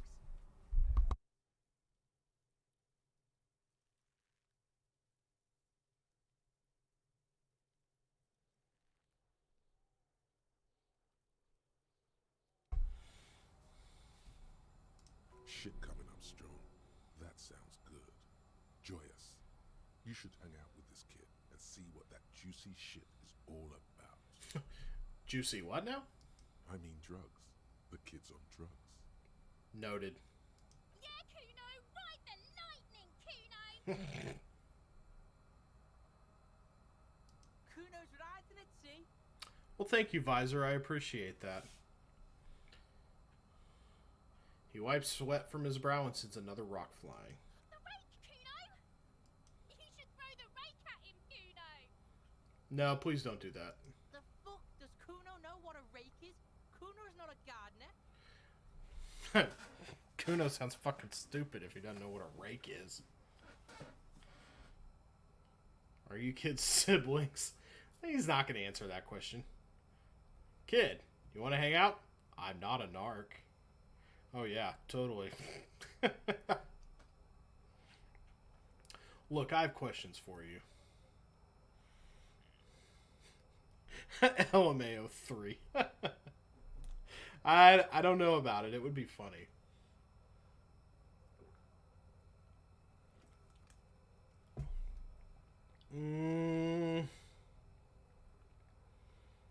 We don't want to leave. I definitely want to try to... Definitely want to try to at least get somewhere with him.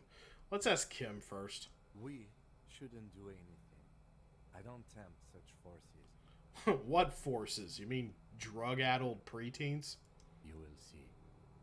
Oh boy. The lens these kids are using, pure unfettered id. There will be no reasoning with those creatures. I kind of suspected. Let's just go straight. Alright, entertain the Kuno. Show me what you got. What you got there? What you got, huh? Show me what you got. Oh my god, shut up. The body. What do you know about it? About the crime scene. You kids play often in this yard? I gotta ask. Who is Kuno? Well, Kuno is him, obviously. I don't really want to give him a chance to indulge himself, though. This kid seems like a real shit. So, I'm gonna ask...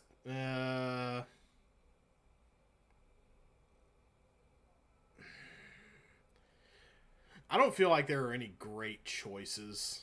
I'm gonna go with number 1 right now. Shitload pig. What's your question? Don't tell the pig Okay, shit, Kuno! so he doesn't... Okay, he doesn't know anything. That may or may not be true. Pig's choking! He's totally choking! If I were to want to waste my time, which I do not, I would ask them who he is, how he got there, and the usual. The usual being, have you seen anything out of the ordinary? Or have you seen anything suspicious? Just a couple of pigs sniffing around in the dirt. That seems pretty fucking suspicious to Kuno. Yeah, you tell the faggoty, Kuno! Looks like you're a faggoty now, whatever that means. The suspicious question doesn't really work in antagonistic situations.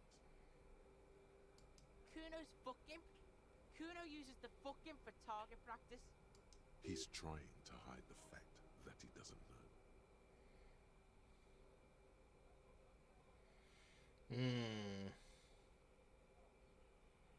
Okay. So you don't know anything. Kuno knows all kinds of shit. Kuno's not a snitch, that's all. Trying to make the Kuno sing into the popo phone. Probably climbed. Kuno was busy down the road when that shit went down. You heard Kuno. Kuno wasn't even in Martinez. Kuno wasn't in Revachol. Kuno wasn't regional? I don't know. Some fucking Mesk or I don't know. Some other place. Night City. Kuno is in fucking Night City. There is no Night City anywhere. That sounds like the name of a city in some pulp science fiction novel.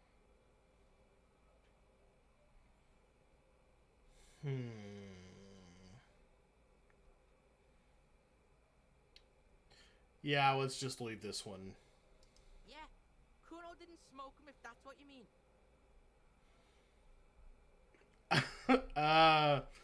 Dude, what you do on your own time is your Thanks, business. Kuno. That's one name you can now cross off the list. All right. Well, we did pretty good there, I think. More on this later. Right now, let's talk about something else. You're testing Kuno's patience here. Listen, kid, I don't give a fuck. Get lost. I like the radio static to cover up the terrible. Let's see. About the crime scene. You kids often play in this yard? Right, Pig. This is where Kuno plays with his little wooden choo-choo. What do you want with it? The ladder. Ever climb it? What's in the greenhouse over there? Look at that fucking shit. You're trying to get Kuno killed. So you would say that the ladder is unclimbable? Fuck does Kuno know? Kuno's not a fucking acrobat. Kuno knows what an acrobat is, but not a rake. There's definitely been some selective blunt force trauma here, I think. The lieutenant takes a quick note in his notebook. It's a trap, Kuno! Don't climb it, Kuno! Fun fact. The slurs are actually unique words to this world. They aren't saying our slurs under the bleep. Oh, yeah, like the Fagari thing, yeah. Oh, okay, so... Although... Well, it said like F star star star T though. I mean, it's pretty close, right? What's in the greenhouse over there? Don't know. Kiptas gardener used to work there. What does kipped mean? Kipt is a pejorative term used to describe people of South Seminese or Areopagite descent. It used to be a common first name among the Areopagites of Ilmara. Not so much anymore. Okay. Hold on, the gardener used to work there? We don't know anything about number 2 yet, so I don't want to pretend to know things that I don't. So I'm going to go with number 1. Yeah, that's what Kuno said. She couldn't handle the heat, so she took off. Kuno can take it. Shit's nothing to Kuno. Okay, I guess we got to go with number 2. Look, Kuno doesn't explain shit. Kuno just says shit. He looks you in the eye and nods, as if agreeing with himself. Yeah, her. Okay, cool. What was she doing in the greenhouse in March anyway? What kind of gardening is done in March? Summer crops, adoy. Fish is sometimes used to fertilize the soil a few weeks before planting something. Maybe she was preparing the garden beds. Yes, it seems suspicious. You don't like things being like that. Suspicious. Okay, so we've got a new task. Ask gardener about gardening in March. I might have questions later. For now, let's talk about something else. Yeah, whatever. Kuno doesn't give a shit. I have more questions about the crime scene. I gotta ask who... We already did all that. I think we're done with Kuno for now. I don't want to antagonize him too terribly much. Kuno doesn't fucking care. Alright, cool, great. Alright, so... Let's see what we got here. The corpse looks at you with bulging white eyes. The face around them does not look human. It's swollen and ready to burst. His lips are fish-like and his tongue like a ball gag in his mouth. Ugh. You seem to be holding your breath. A cargo belt twists his neck at an unnatural angle. The body below appears stiff. It's letting out an ungodly rot. The smell seeps in, even through your clenched nostrils. I am not passing a 3% endurance check, so... Active decay. It's okay to throw up, officer. No one is judging. Then I think I'm gonna toss. He's about to blow. Cock's gonna blow, Kuno. Well, it's a white check, so I can increase my endurance and try again later. There is no way in hell I'm passing this. Let's just get it done. The smell is repulsive. It pushes in from your mouth, more instant and more familiar than anything you expected, more fever than odor. It fills your mind, flushing you from within.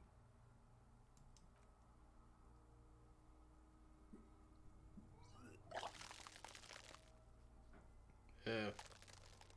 Sorry about that, folks. Too late. It's impossible to keep in.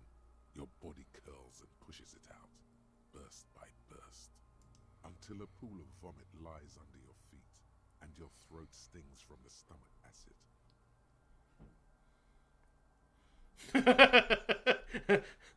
Never tell me the...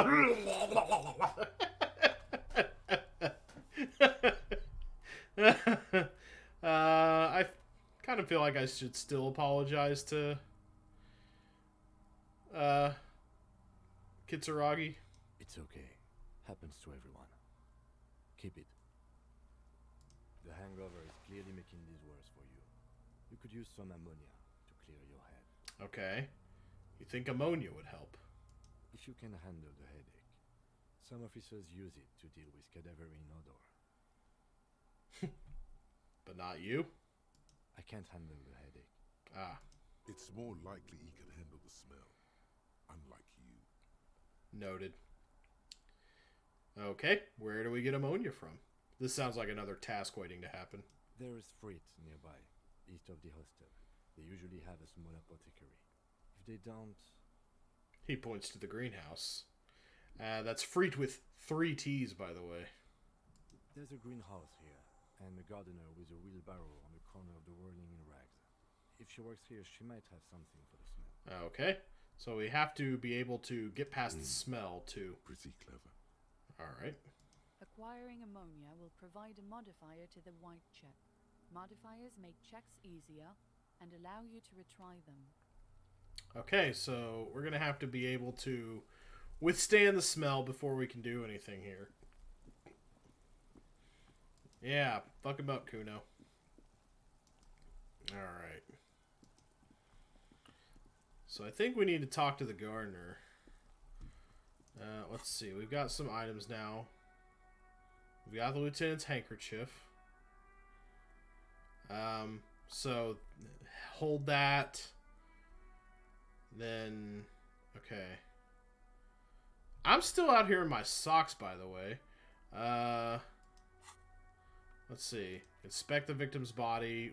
We have sort of done that. It's not done, though. Get ammonia from the gardener or the fruit store. It'll make it easier. So that is not a typo, by the way. 3 T's in Freet. Ask Gardner about gardening marsh. The young woman with the wheelbarrow at the corner of the whirling in rags told you that she had to take a break from gardening because of the cadaver smell. She didn't tell me that. I haven't talked to her at all yet, but... What if she was lying? After all, what kind of gardening is done in March? Let's look at our experience right now, by the way. Let's see. You do not have enough skill points available. So we have a base of 7 on our encyclopedia. An intellect base, it's our signature skill, and we get a bonus from our thoughts.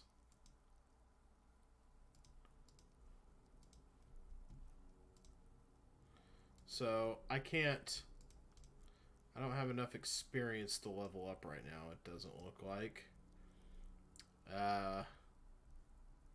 Alright. Let's move on.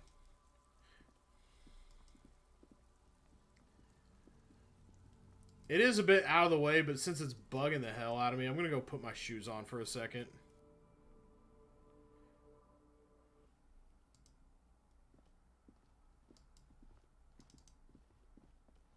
Oh, I can run. Holy crap. I just, like, double-clicked.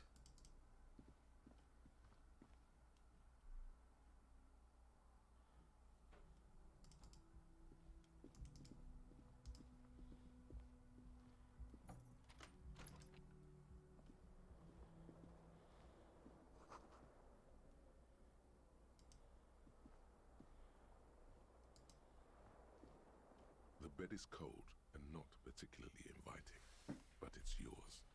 The sheets look awful. The option to go to sleep becomes available every night after 9 p.m. Gotcha. But I'm really just looking for my shoes. Where are they?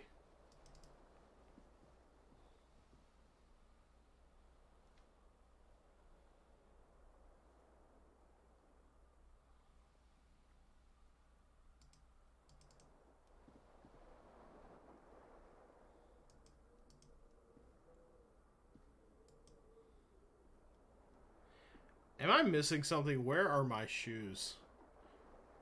My instinct says there might be a button that's like highlight all interactable items around. That could help tremendously. Oh, it's right clicking. Oh, they're hanging up. Thank you, Minerva. Oh, one shoe. We have one shoe. I don't think I've been wearing a shirt this whole time either, turns out. I've just been wearing a necktie on like a hairy chest. Okay, we got green shoe on the left foot. Great, great.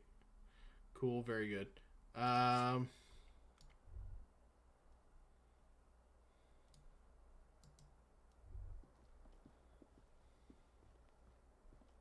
Kim also tries not to look at the pile of taped viscera on the carpet, or the weird suitcase on the hat rack, or the potted plant dying in the corner. But it's all just too morbid to ignore.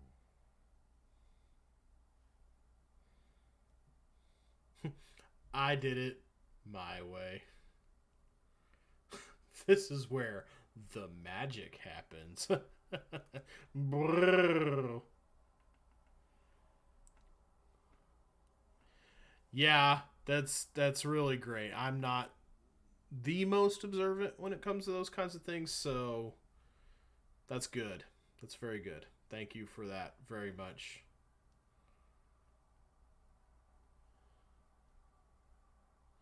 I'm going to be funny with him. And by that you mean crimes against humanity? Well, crimes against myself anyway. I defied bourgeoisie morality in here. Defied it hard.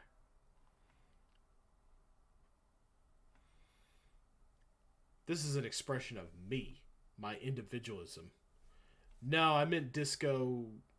Never. Well, crimes against myself anyway. I have no idea what that means.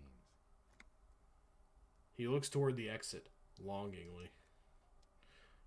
Okay.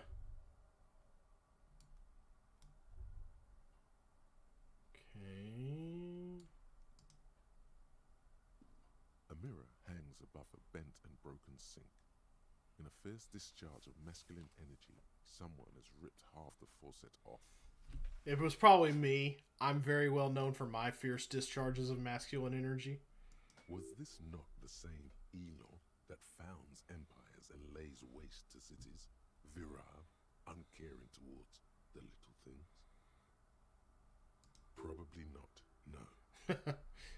Hot water sprays from the faucet's base, and steam covers the mirror. You cannot see yourself, just the vague impression of a man.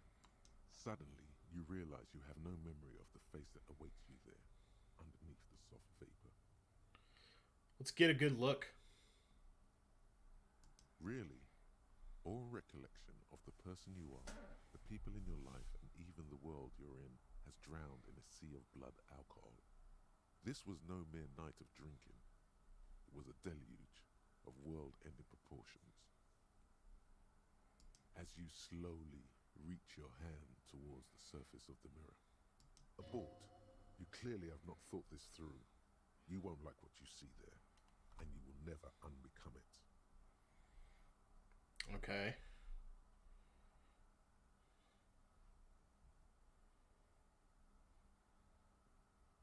Yeah, there is definitely something wrong with it. Oh, really? What? What's wrong? Where to even begin? There is the bloatedness, then the swollenness. It's like there's an upholstery of alcohol underneath your skin. Gross. Upholstery of alcohol. Boy, this This game has some colorful turns of phrase. I'm sorry. Touch your nose. At least my tongue is okay. Blah. I'm scared. I want to stop doing this. I think I can handle it. It's not. Oh. It's swollen and snail-like, wriggling between your fingers.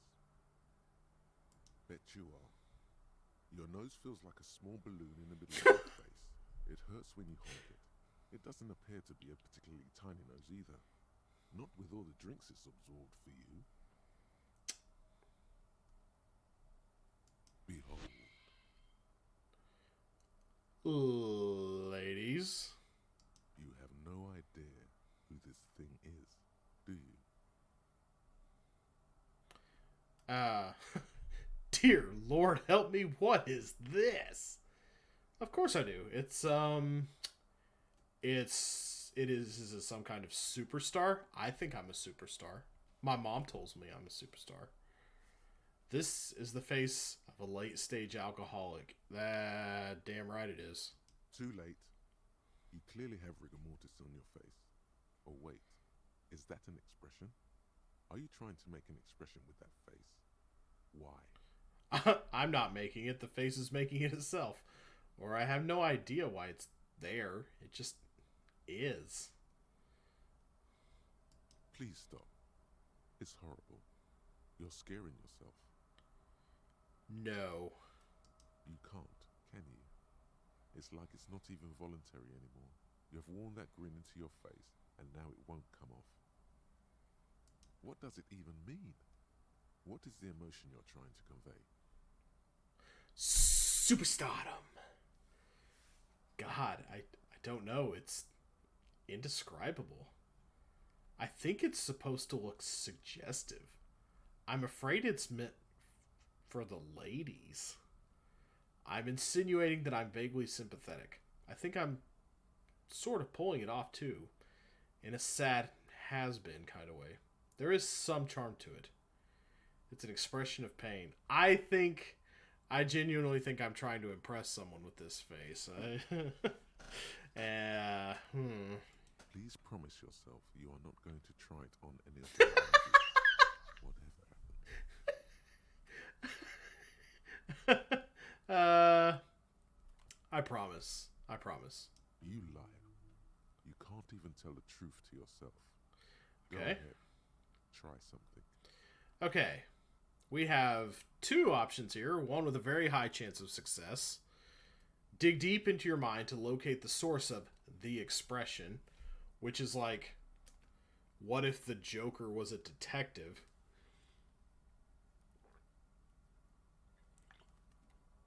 Or we have an impossible electrochemistry check. Attempt to stop the expression from happening. That ain't happening. So, well, it says impossible, but I mean, honestly, yeah, I could give it a shot. But, you know, we got a really high chance of passing the encyclopedia check, so I'm going to try to figure out what happened there. It belongs in the new, the third decade of the current century. Enough time had passed from the failure of the revolution that, for a fleeting moment, free market economy seemed like the ultimate, uncontested way of life for our species. Okay. Things were good. It was smooth sailing. People made gold and champagne-tinted interiors and facades to suit the times, calling this the new style. But more importantly, disco happened. Disco happened. For Revachol, your city, that meant only one thing. Guillaume la Million. If it doesn't rhyme, you're not pronouncing it right. Out of the dazzling swirl of disco music, in an open-air boîte de nuit, somewhere in Revachol West, Guillaume's blonde mane appeared on the screen. He sang some bullshit. Then he made the expression. So I adopted it? Why? I feel the need to add a clicking sound when I make it. How long ago was the new? anything else. Like, who am I? Why did I become a cop? Why did I drink myself into oblivion? I feel like I can go through all of these, so I'm just going to start with number 1. Everyone loved it. Maybe you thought some of the stardust would rub off on you. Maybe it did. Either way, it's all gone now. They really did. I bet this scene would not be as long if I was not so good with the encyclopedia stat, but when you have the high intellect, I bet you really get a lot more of this, like, character development kind of stuff. The click is used to spur on a horse. It also features heavily in Guillaume Lemillion's regional mega hit, Don't Worry, Your Pretty Little Head. Sometimes you like to add finger pistols to the mix, because, unlike Guillaume Lemillion, you are a police officer. It's your nifty little way to say, I'm armed and dangerous. They did give the option to leave the mirror alone early on. Yes, they did, and I ignored it. So now we're just sitting here staring at this lovely specimen of a man. There is a vast ocean of time between right now and the expression, looking good on you, or anyone. 2 decades, if the calendar is to be trusted. Humanity has run aground in that time. It's a different world now. The expression is a relic. So, like, basically I was copying this thing that a famous singer did. Just kind of like a, I guess, hopping on a TikTok trend type of thing. And it was like the thing at the height of empire, and now everything has crashed, come down to the ground, and it's all bad times now. It's kind of what I'm picking up here.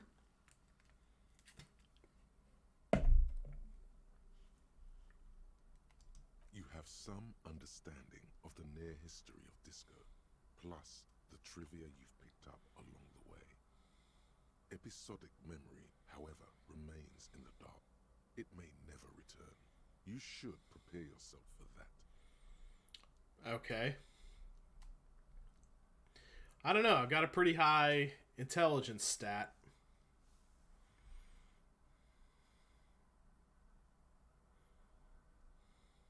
It doesn't have to be. You can swoon over Guillaume and his champagne smile whenever you want to. Maybe some of the stardust will return. Okay, so we can think about Guillaume Le Million. Which means, okay, we're 11% of the way to figuring out where we live. Whatever happened to Guillaume Le Million, who, with his amber mane and sparkling teeth, beguiled the tattered remains of the nation? While you suffered and suffered, did he dematerialize in a cloud of cocaine dust? Or did he simply stand in the corner and melt into the slendering new lines of some starlit boîte de nuit? My French is terrible, non-existent. 20 years ago? Spare a thought for his great ass, too. Or wait, maybe he became a police officer in Revachol West. I think you can only think about one thought at the time, so we're not going to spend time internalizing this right now. So we're gonna stay focused on this. And now we can leave the mirror alone. So that was a nice little... Okay, autosave. We know what we look like now. I'm not quite fully dressed. I am missing one shoe still. Let's see. I could talk to Kim, but there's not really any need to do that. I don't know where my other freaking shoe is. I think it's out here on the balcony, if I remember right. Oh. The smell of the sea makes you dizzy. Yeah, there we go. There's my other shoe.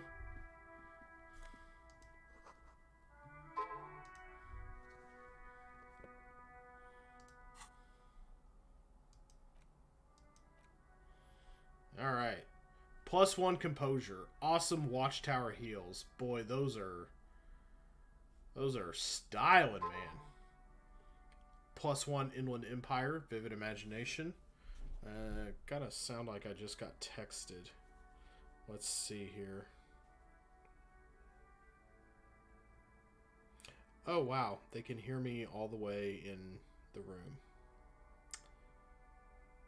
So, maybe it's time to cut this off for now. Maybe I'm being a little loud. Or maybe I should just, be quieter. Excuse me. Okay. There they both are. Two identical shoes, both copiously green and indiscriminately snakeskin, reunited on your feet.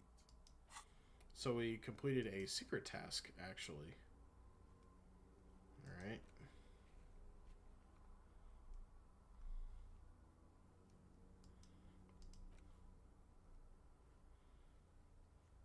Alright. Yeah, maybe if I'm heard one more time. We'll see.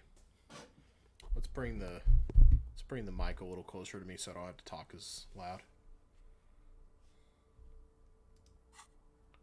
Like two baby crocodiles. Yeah, I'll say. It's pretty clear a normal cop is not what you are. Good, they're balanced, comfy. Feels like the only good thing about you right now, truth be told.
Let me move some things around here real quick. There we go. Moving the chat to a more amenable spot. Do we have any experience? Do we have enough to level up? No, we're at 60 of 100. Okay, yeah, 100 points. We'll be able to level up.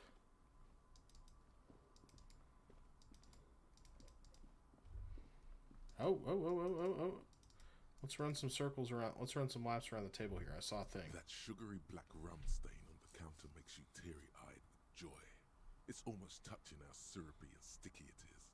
How long have you been up already? An hour would have been bad. 2 hours is mystical. You have truly wiped out all trace of yourself if you haven't thought about rum and lemonade yet. I've been secretly thinking about it all this time. Actually, should I be thinking about this? Looks like drinking hasn't turned out too well for me. Now that you mention it, I do need a rum and lemonade. I'd love for Gart to serve me up a beverage. Yeah, drinking has not turned out. Maybe you haven't turned out well for your drinking. Have you thought about that? Get a goddamn rum and lemonade into yourself, boy. Or better yet, lick that stain off the counter. This is going to embarrass the heck out of my guy here. Calmly, the lieutenant looks out of the window, then to you, licking the tasty rum stain off the counter, but only a little, then out of the window again. What are you doing?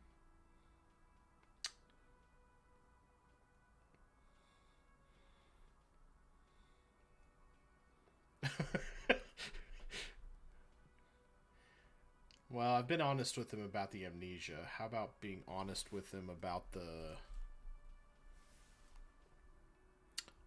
alcohol too?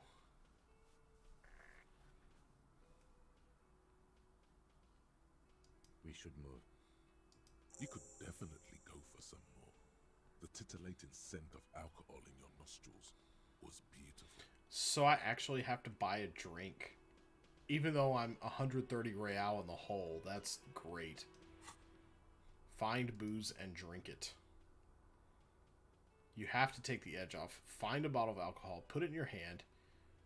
Equip it in the held slot in your inventory. And the magic will happen by its own. Noted. Anything to interact with around here?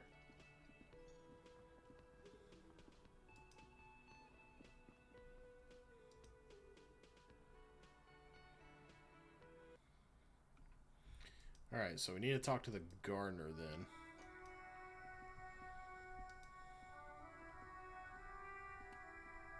The RCM in Martinez. What can I help you with?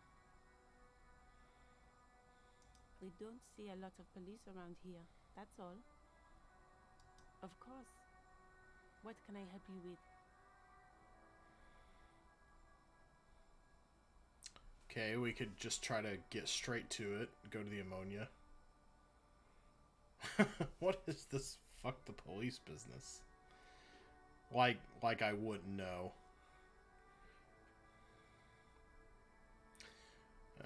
Let's see. Well, I thought the direct approach would be pretty... kind of a big oof, but... we might get aggressive here. At the start, and then she might withhold. Let's try to get what we need first, and then start asking the questions. Sure, I'm done with it. Go easy on that stuff. It gave me a terrible headache. Okay, so I've got the ammonia. Very good. Well, this might be the last snow we get. At least I hope so. Snow has nutrients in it. Helps everything green up in the spring. At least that's what my grandma always told me. Yes, think about the cute grandma, not the weird snow.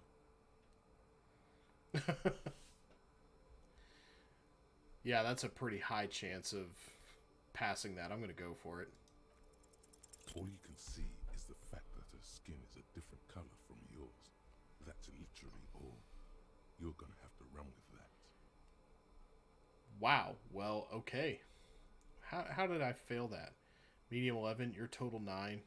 Visual calculus 5, dice 1 plus 2 equals 3. So yeah, I basically rolled a 3. So, wow, even with a +1 modifier, I failed it. That was, wow, that was rough.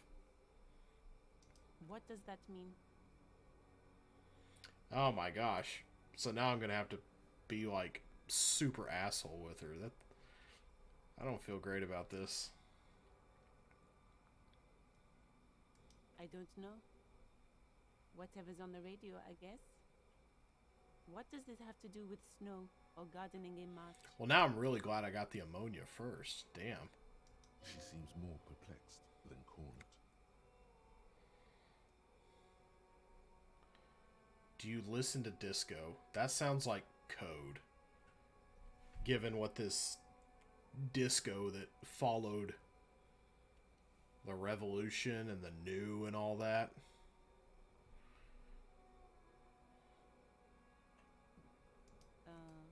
I'm gonna say no. I think that tells me a good bit, actually. Yeah, this is getting a little... We should probably proceed with our business in Martinez.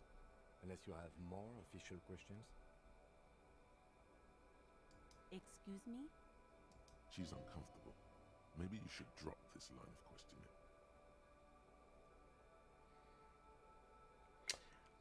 I think I've been pretty rough on her already. She shifts in her seat awkwardly. Of course. Where to?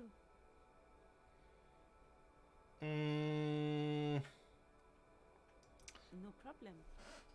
I won't hold you back. Her gloves. You get the feeling that you need them. You have a dead body to deal with after all. Okay, we better get those. We'll need all the modifiers we can get for this. Sure, keep them. I have another pair.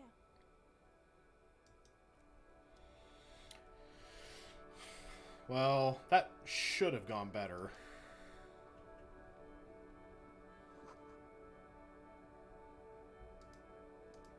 Alright, now let's go over to the... Let's go over to the car. Let's handle some car stuff. Inside, you see a set of steering levers, a radio microphone, a pull-out toolbox, and the soft glow of the fuel preheater gauge. Run your finger over one of the steering levers. I feel like that's going to trigger an encyclopedia check. The white suede feels luxurious under the touch, and the metal clutch handle so very familiar in your palm. I feel like I could drive this thing if I had to. As you tap on the gauge, the indicator pin jerks as if startled. It's in the large orange sector, indicating the engine is warm. Next to the gauge is a red switch labeled heat. There's no use pressing the heat button. It won't start without the ignition key. Translation.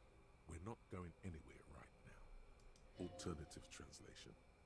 Don't even think you can drive my MC. Noted. The frequency tableau lights up, and the green button labeled Prime Line glows like a feline eye. And then you hear something. The soft purr of electrical kittens, radio waves cast far and wide over the metropolis.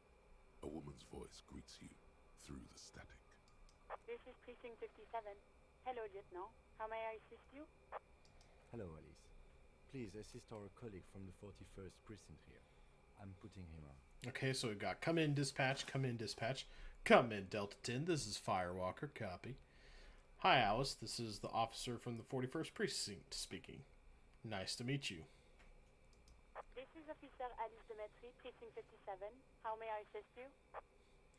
Could you connect me with the 41st Precinct? I have something I need to report. I need you to connect me to a civilian, a Sylvie. She may have reported a murder. Well, we need to do both of those things. That's on our task list, so... Just a second, officer. After a while, you hear an old man greet you from the radio. His rattly voice is oddly familiar. 10-2, 10-5. This is 41st. Come in. Over. A scrawny old man sits in a dusty cubicle, smoking, with a large white rectangle sewn on his vest. In front of him is a box-shaped apparatus with an array of wires and antennas.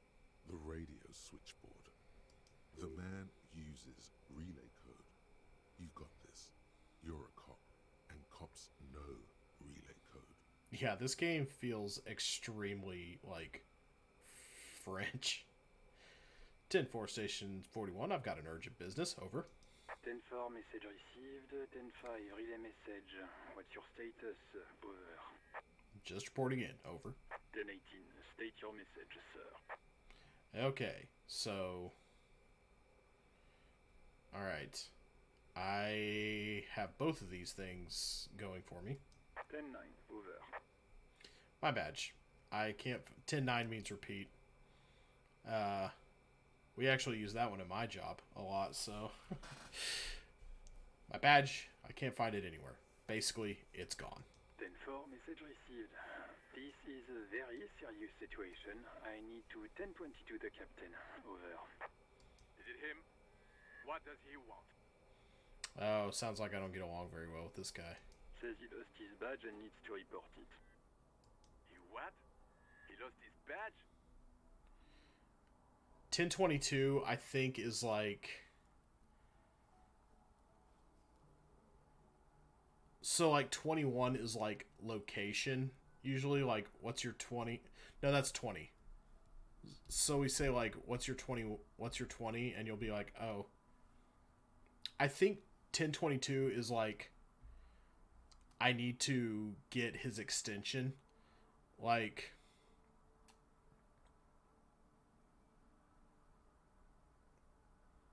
Yeah, I think basically, if I remember right, he's basically saying, I need to basically forward this to the captain's extension. Who lost his badge? Oh, this guy, Jimmy Olsen with a mop top here. He seems like a real piece of work. Dick fucking Mullen. Who do you think? Oh, I have a name now. It's Officer Dick Mullen from the bestseller Dick Mullen and the Lost Identity. Dick Mullen is not your name. It's the name of a fictional detective who would not lose his badge. Okay. Defend yourself. Immediately. They're laughing at you. Come on, operator. Tell them to stop. This is serious. Ha ha. Officer has lost his badge. Ha ha. Like I'm the first cop to ever misplace his badge. I think I'm going to go with number 1. Yeah. He's asking you to stop. Says this is serious. Of course it's serious. He lost his fucking badge. Satellite Officer Vicmar concurs. Losing your badge is serious. Over. He says this has probably happened to other policemen before him and laughs sarcastically. Oh goddamn it. Is he fucking kidding? The whole station's gonna be dicked for this. Satellite Officer Vicmar is wondering if you might be joking and adds that this tarnishes the reputation of the entire station. Over. Mullen dicked us. 10-4, I hear you, officer. I'm just going to make a note here that you are in pursuit of your misplaced badge. Over. Okay, well, they kind of ran me through the ringer there, but task complete. Mac, come here. You've got to hear this. Dick Mullen lost his badge. What's going on? Super Cop here lost his badge. He lost his what now? His badge. He lost his goddamn fucking badge. Yeah, this guy's a potty mouth.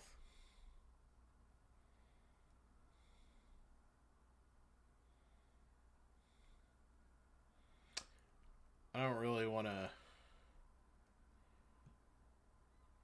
I feel like there's a little more to go here, but I don't really want to, like, run this into the ground. And I do actually have other things to discuss here. Okay. He asks you to please stop saying he lost his badge. Oh, I just walked into getting made fun of some more, I'm sure. Why? Did he find it? Sergeant Orson was wondering if you found your badge yet. Over. You don't have a comeback. Sorry. It's hard to think like this. He's not replying. Looks like he's still looking for it. Well, that went well. 10-9, come again. I didn't get that. Over. New heights even for Captain Sober. Ask him. Ask him if he's lost his gun, too.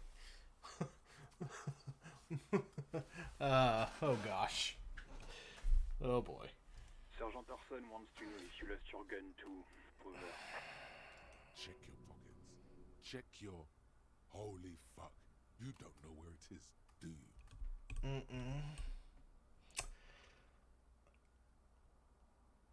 No. It's gone. It's not fucking on you.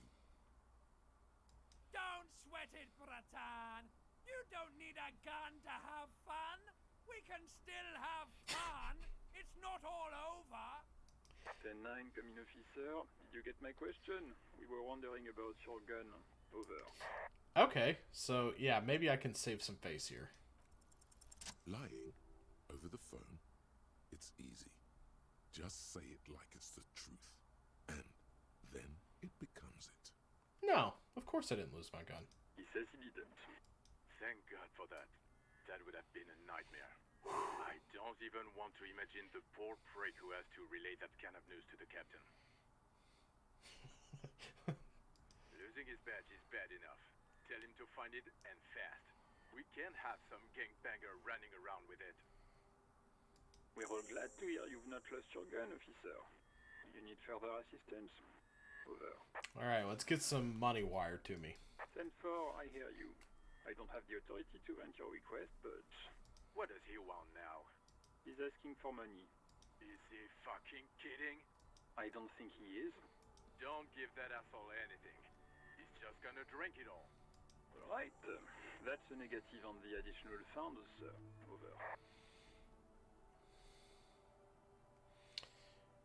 Okay. We've got...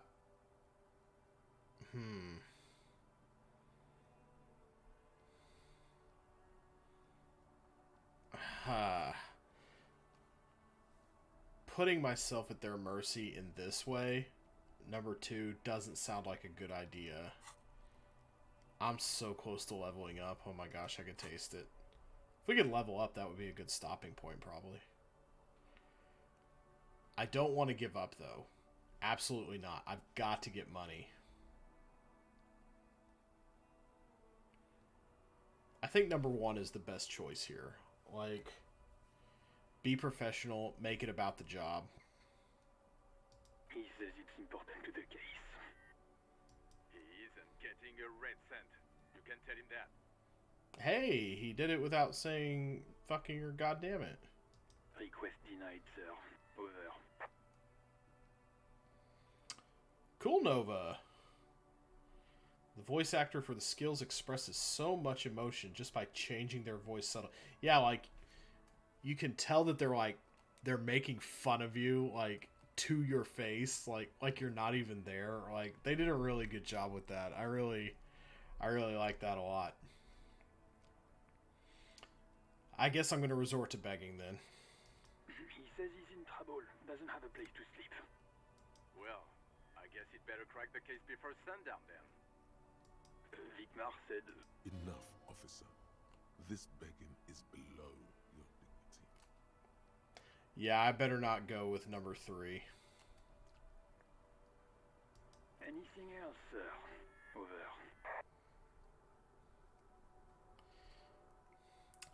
These do not sound like the kind of people I want to discuss the personal details with. They're not going to go for that right now. Roger that. 10-10. Over and out. The static ends with a loud click, then everything is silent in the cabin. 18 kilometers to the south, in the 41st Precinct's relay booth, a small crowd has gathered around Communication Officer Jules Oldboy Pidier, around a dozen cops. The small room is filled with cigarette smoke, abuzz with laughter, when Officer Judith Minot enters. Her left arm is in bandages, and her hair trimmed short. What is going on here? Did something happen? Jean-Vic Mar turns to her and says... What happened is my partner made contact, and it's not good. He's lost his badge. He seemed confused, delirious even. Mac, the torso-torson, is finger-fucking his fist, laughing hoarsely and apparently telling some dirty story to his partner, Chester McLean, near the entrance. Yeah, Mullen was fucked, alright. Sounded fucking drunk to me. Yeah, Mac's right. This was some gnarly shit there. I mean, before he started begging for money, it was... Enough! None of this is funny. It's fucking sad. That's what it is. He's a cop. He's one of us, goddamn this. We must help him.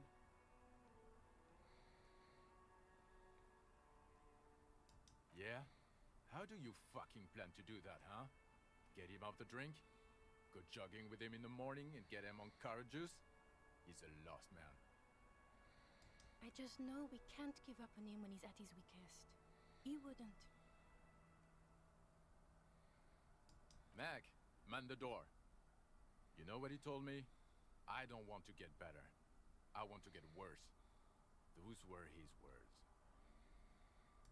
This shit does not leave this room. Not a word of this to the captain, or anyone else. We'll give him a couple of days to pull his shit together. The way he was talking at first, I thought he was the captain, but he's my partner? I have really let this guy down, it sounds like. I guess I can hold off the report for a few days. Good. Okay, everybody. Nothing but a prank call here. We all got our laughs. Now get back to work. Far north, on the other side of the motorway, the officer quietly hunches with his hand in the motor carriage. I think that's pretty much all I'm getting for now. Let's see what I've actually like completed task-wise here. Done. Ask gardener about gardening in March. Canceled. Forfeited. Uh-oh. I think that might have been because of the beef check. Uh-oh. That's no good. Let's see. Pay for damages. We asked the station for funds. Track down your badge. Track down your gun. Oh yeah, we need to call Sylvie. Oops.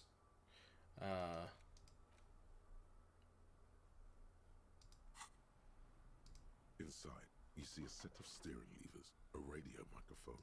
This is Precinct 57. How may I assist you? Of course. What is her number, officer? Yes, hold on. Her number is 005 1944 298. Received. Hold on, officer.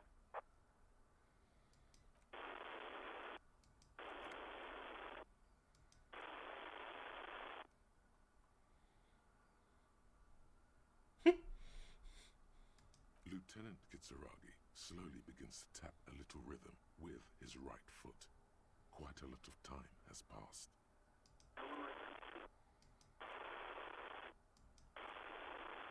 Officer, I have Sylvie Malaika on the line for you. Yes, hello?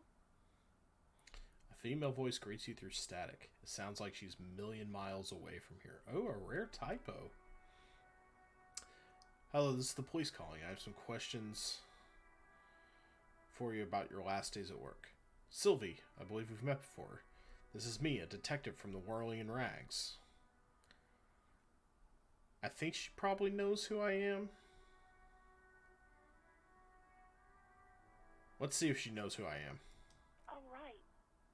Hello, officer. What can I do for you? You can hear resentment in her tone. She's not thrilled to be talking to you again. Yeah, the narrator does sound really familiar. Like British black. Like he's almost got like this Lenny Henry quality to his voice, but it's deeper.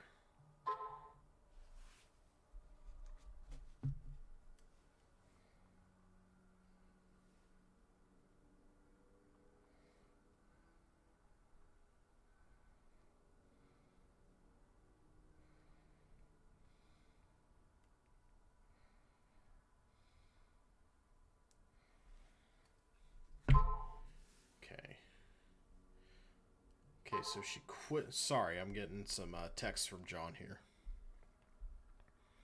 He's off in another room.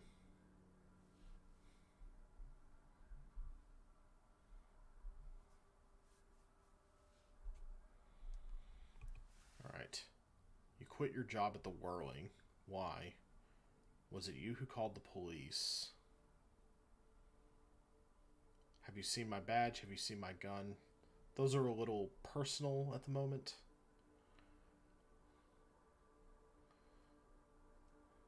I think I'm going to start with, was it you who called the police? No, not me.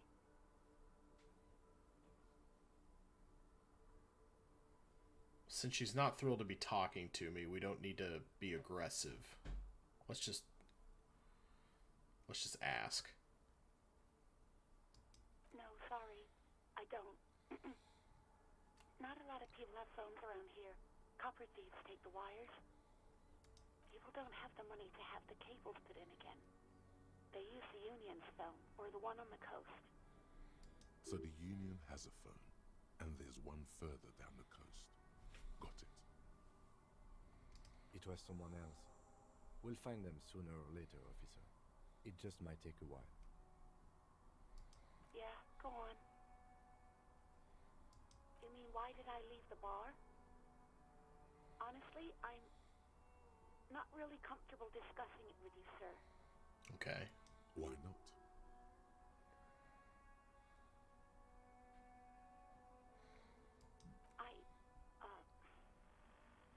Let's just say I left because I needed to get away from someone. You know whom? Okay. You think you hear a sliver of accusation in her words. From me. Don't be paranoid. She's obviously talking about someone else, not you. Oh, oops. Well, godly. I think that's above legendary even, or maybe above impossible. What? No, why would you even think that?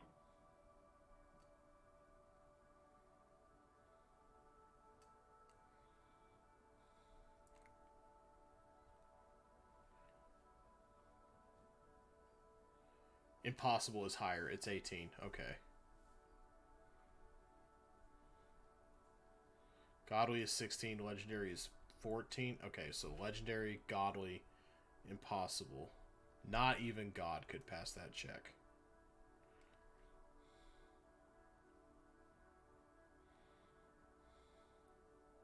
Please, don't bring Gar into this. It's none of your business. I already said I don't want to talk about this. You're messing everything up again. I don't think I did great there, but let's see.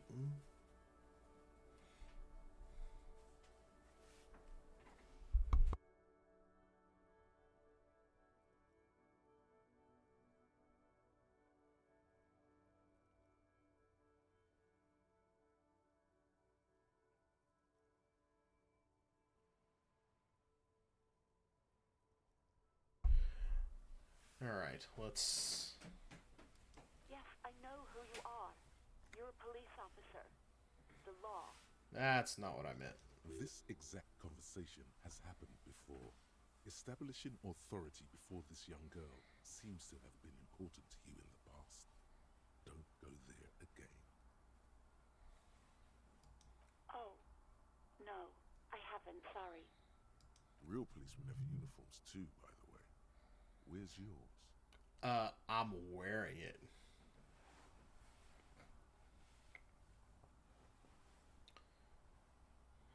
Yeah, I'm missing a lot of things here. He's in plain clothes, voluntarily. It's different from not knowing where your uniform is. There are officers who wear the signature Perseus black uniforms to the highest ranks in the RCM and end up buried in them as well. Others do it more casually. Looks like you're one of them. Please, no. Not this again. Everyone saw your cool gun detective. Yeah, the necktie is what pulls it all together. You were trying to impress some people with it. Everyone was eating and... You were waving it around in everyone's face, begging them to describe it. You said it calms you, and then you started making suicide jokes. CW. It got pretty graphic. Sorry for anyone that got sprung on. Oh, those again. I have been trying to wean you off them. You know, when you put your gun, your actual gun, on your temple and pretend to shoot your brains out, off of that, people don't like that. I remember this. You were screaming things like, "My brains are all over the wall," painting them red. I won't be seeing it, 'cause these are my brains. I can't see without my brains. Very nice visuals there. No, you can't see without your eyes. Basic science, dummy. Some poor sod was trying to eat his pudding while you were screaming, spit flying, imitating the mercy shot right next to him. Spat some in his food. I don't think he touched it after.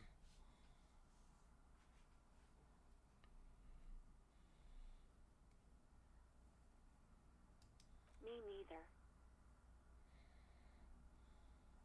No idea. All I know is next you were waving around money instead, saying things like big bucks cannot lie and guns can't buy money, but money can always buy guns. Man, I am not a professional, to say the It least. almost looked like you pawned it, but believe me, I did not ask. Uniform? I never saw you in any uniform. You had your things on. The disco things. Okay. The uniform probably is not like a super going concern then. I do hope so. Please, don't call me again. Bye. Yes, you have obviously done something to upset her at the Whirling in Rags, when she was still working there. I'm not mad, it's just... You were so drunk and so emotional all the time, and then the skua thing happened. It just made me want to quit. What skua thing? The stuffed bird. The great skua. You threw it against the wall while screaming, "Fuck that bird," and laughing like a maniac. Oh, so that's why Gart's got to stand there fixing it. 'Cause me. I have no control over my faculties. I think you said it had been giving you shit ever since you got there. Well, since birds aren't even real, I don't see how that happened.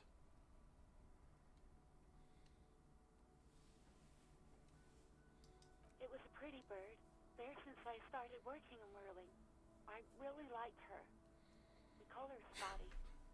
Boy, this game is really bringing out your literary side, Minerva. There's genuine sadness in her voice. Yes, obviously. You were the worst client I've ever seen. And I have seen so many assholes in this place. I've had sailors fighting, union guys grabbing my ass, kids stealing booze. Once a guy was glued to the karaoke machine every night for 2 months. But you... If she'll tell me, then I want to know what I did. Well, you were worse than all of them. Honestly, you were getting borderline aggressive. Even about little things like not turning down the volume at 3 a.m. I even liked one of those songs you kept listening to on repeat. No more. I hate it now. Oh, yeah, we might have to find a tape of this song. We Go On by the O.O. I can't listen to it anymore. You've turned it into a parody. To hell with that song. Then there was your room. Your project. An experiment to see how bad it can get in there. That looks like it was a success. I tried to send the cleaner, but you wouldn't let me. Threatened to make me understand. I had no idea what you meant, and I don't want to know. Boy, this guy's a piece of work. And then you screamed something about how you're a piece of shit human being, and why does anyone even let you work as a policeman? That you'd fire yourself, but you can't even do that. And then I had to deal with your toilet, the one you clogged with police documents, causing water damage downstairs in the kitchen. I won't even mention you waving your gun around, harassing customers, threatening to sing karaoke, threatening to kill yourself. The ones I had to wrench out of your toilet. Damn it, I don't remember what I did to your damn papers. I don't remember every little thing I do. Especially when there's a hurricane loose. It's your fault for losing them, not mine. Something in you wants to immediately forget about this, as if there was a reason you threw them away. No, you really weren't. You were simply the worst.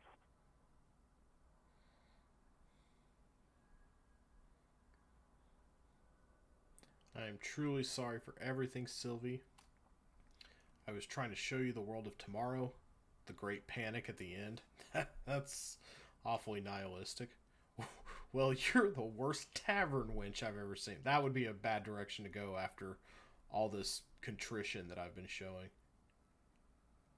Yeah, I'm going to apologize. I'm going to be the big man here.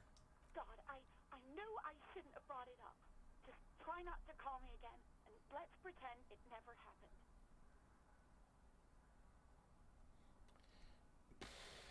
Boy, I'm really pushing her here, but... Wait, really? No, this is absolutely not true. I like Guard. I really do. No, I was actually flattered. I've always liked him.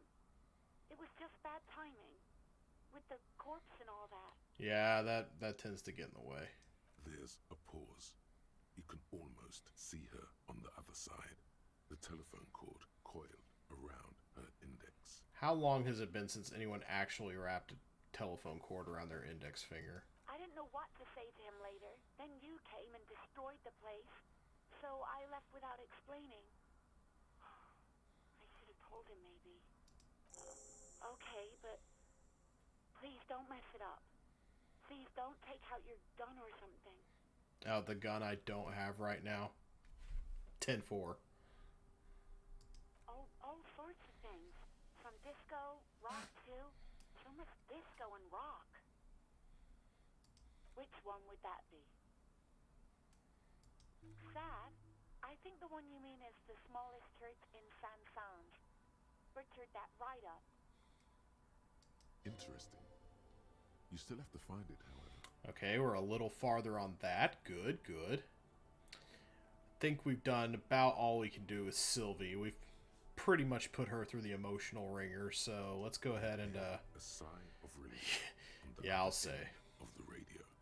Wordless. The call breaks. Then the already familiar voice. Anything else I can help you with, officer? 57's over and out. In the cabin, you see a set of steering levers, a radio on a hook, a pull-out toolbox. Yeah, I think we're done with the car for now. So that's pretty much all of that. An ampoule of ammonia, lieutenant's handkerchief, and we've got gloves to wear. We've got a lot of modifiers for getting the corpse down from the tree. So talk to Gart for Sylvie. That's a new one. Okay. And we can level up. Let's do it. Oh! I just put like a ton more skill. Well, that was an accident. Although it is my signature skill, but I kind of need to work on some other things, honestly. I didn't mean to do that. Oh, you can revert. Okay, so yeah, we're pretty good with Encyclopedia for now. I wonder if there's anything else we should raise. Maybe one of these lower stats. So, let's see. What have we got here? Well, this... Oh, yeah, that won't just put the... Keep your morale up. The Inland Empire thing is pretty cool. I'm pretty good on these fronts right now. Maybe Charming should go a little higher, but I haven't really needed that. Reaction speed, savoir-faire, interfacing, master machines, pick locks and pockets, straighten your back, keep your poker face. I may need hand-eye coordination later, but I might need some additional health or a pain threshold to get through this thing. I'm doing pretty well right now on intellect and psyche. Maybe we'll go into psyche a little bit later on.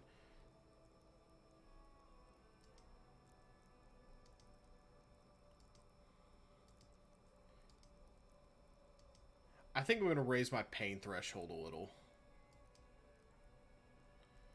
There we go. Learn skill +1. That didn't raise my health any, really, but... Oh. Hey, so we've been monitoring you internally, and now we know your Capo type. Capo type? Yes. Guess what's yours?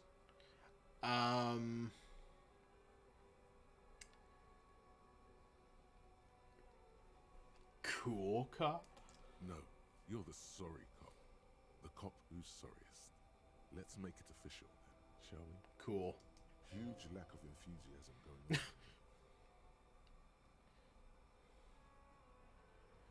on. Opt in.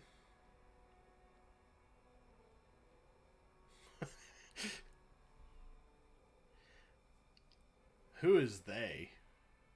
The other cops? Oh, you know, a Superstellar, the advanced interesting cop, liquid shadow cop.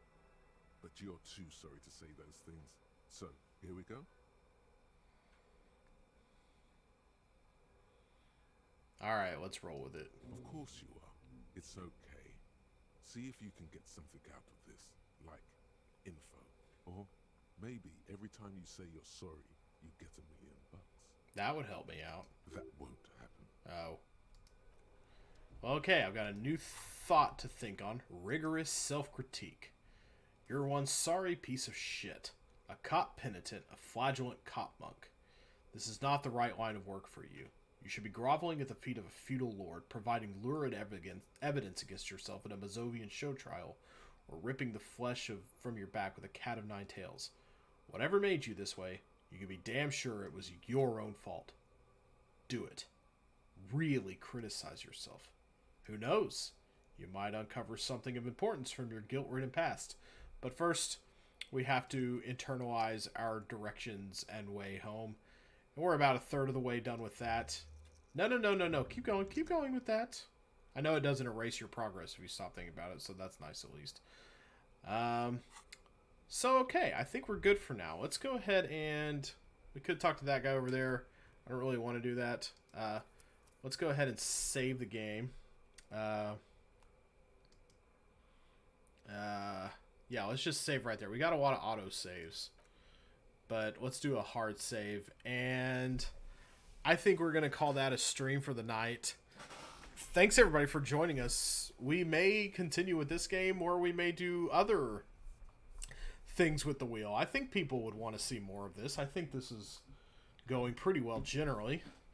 But thanks to all who joined and watched this random spin of the wheel. This is going pretty well so far. I think we may actually continue to do this one for at least a little bit. So we'll see you guys around the way. And y'all enjoy your night. Have a 10 out of 10 night. Alright, yeah. Definitely some people wanting to see more. That sounds good to me too. I'm having myself a good time. So, alright. Everyone have a good night. And we'll see you again some other time.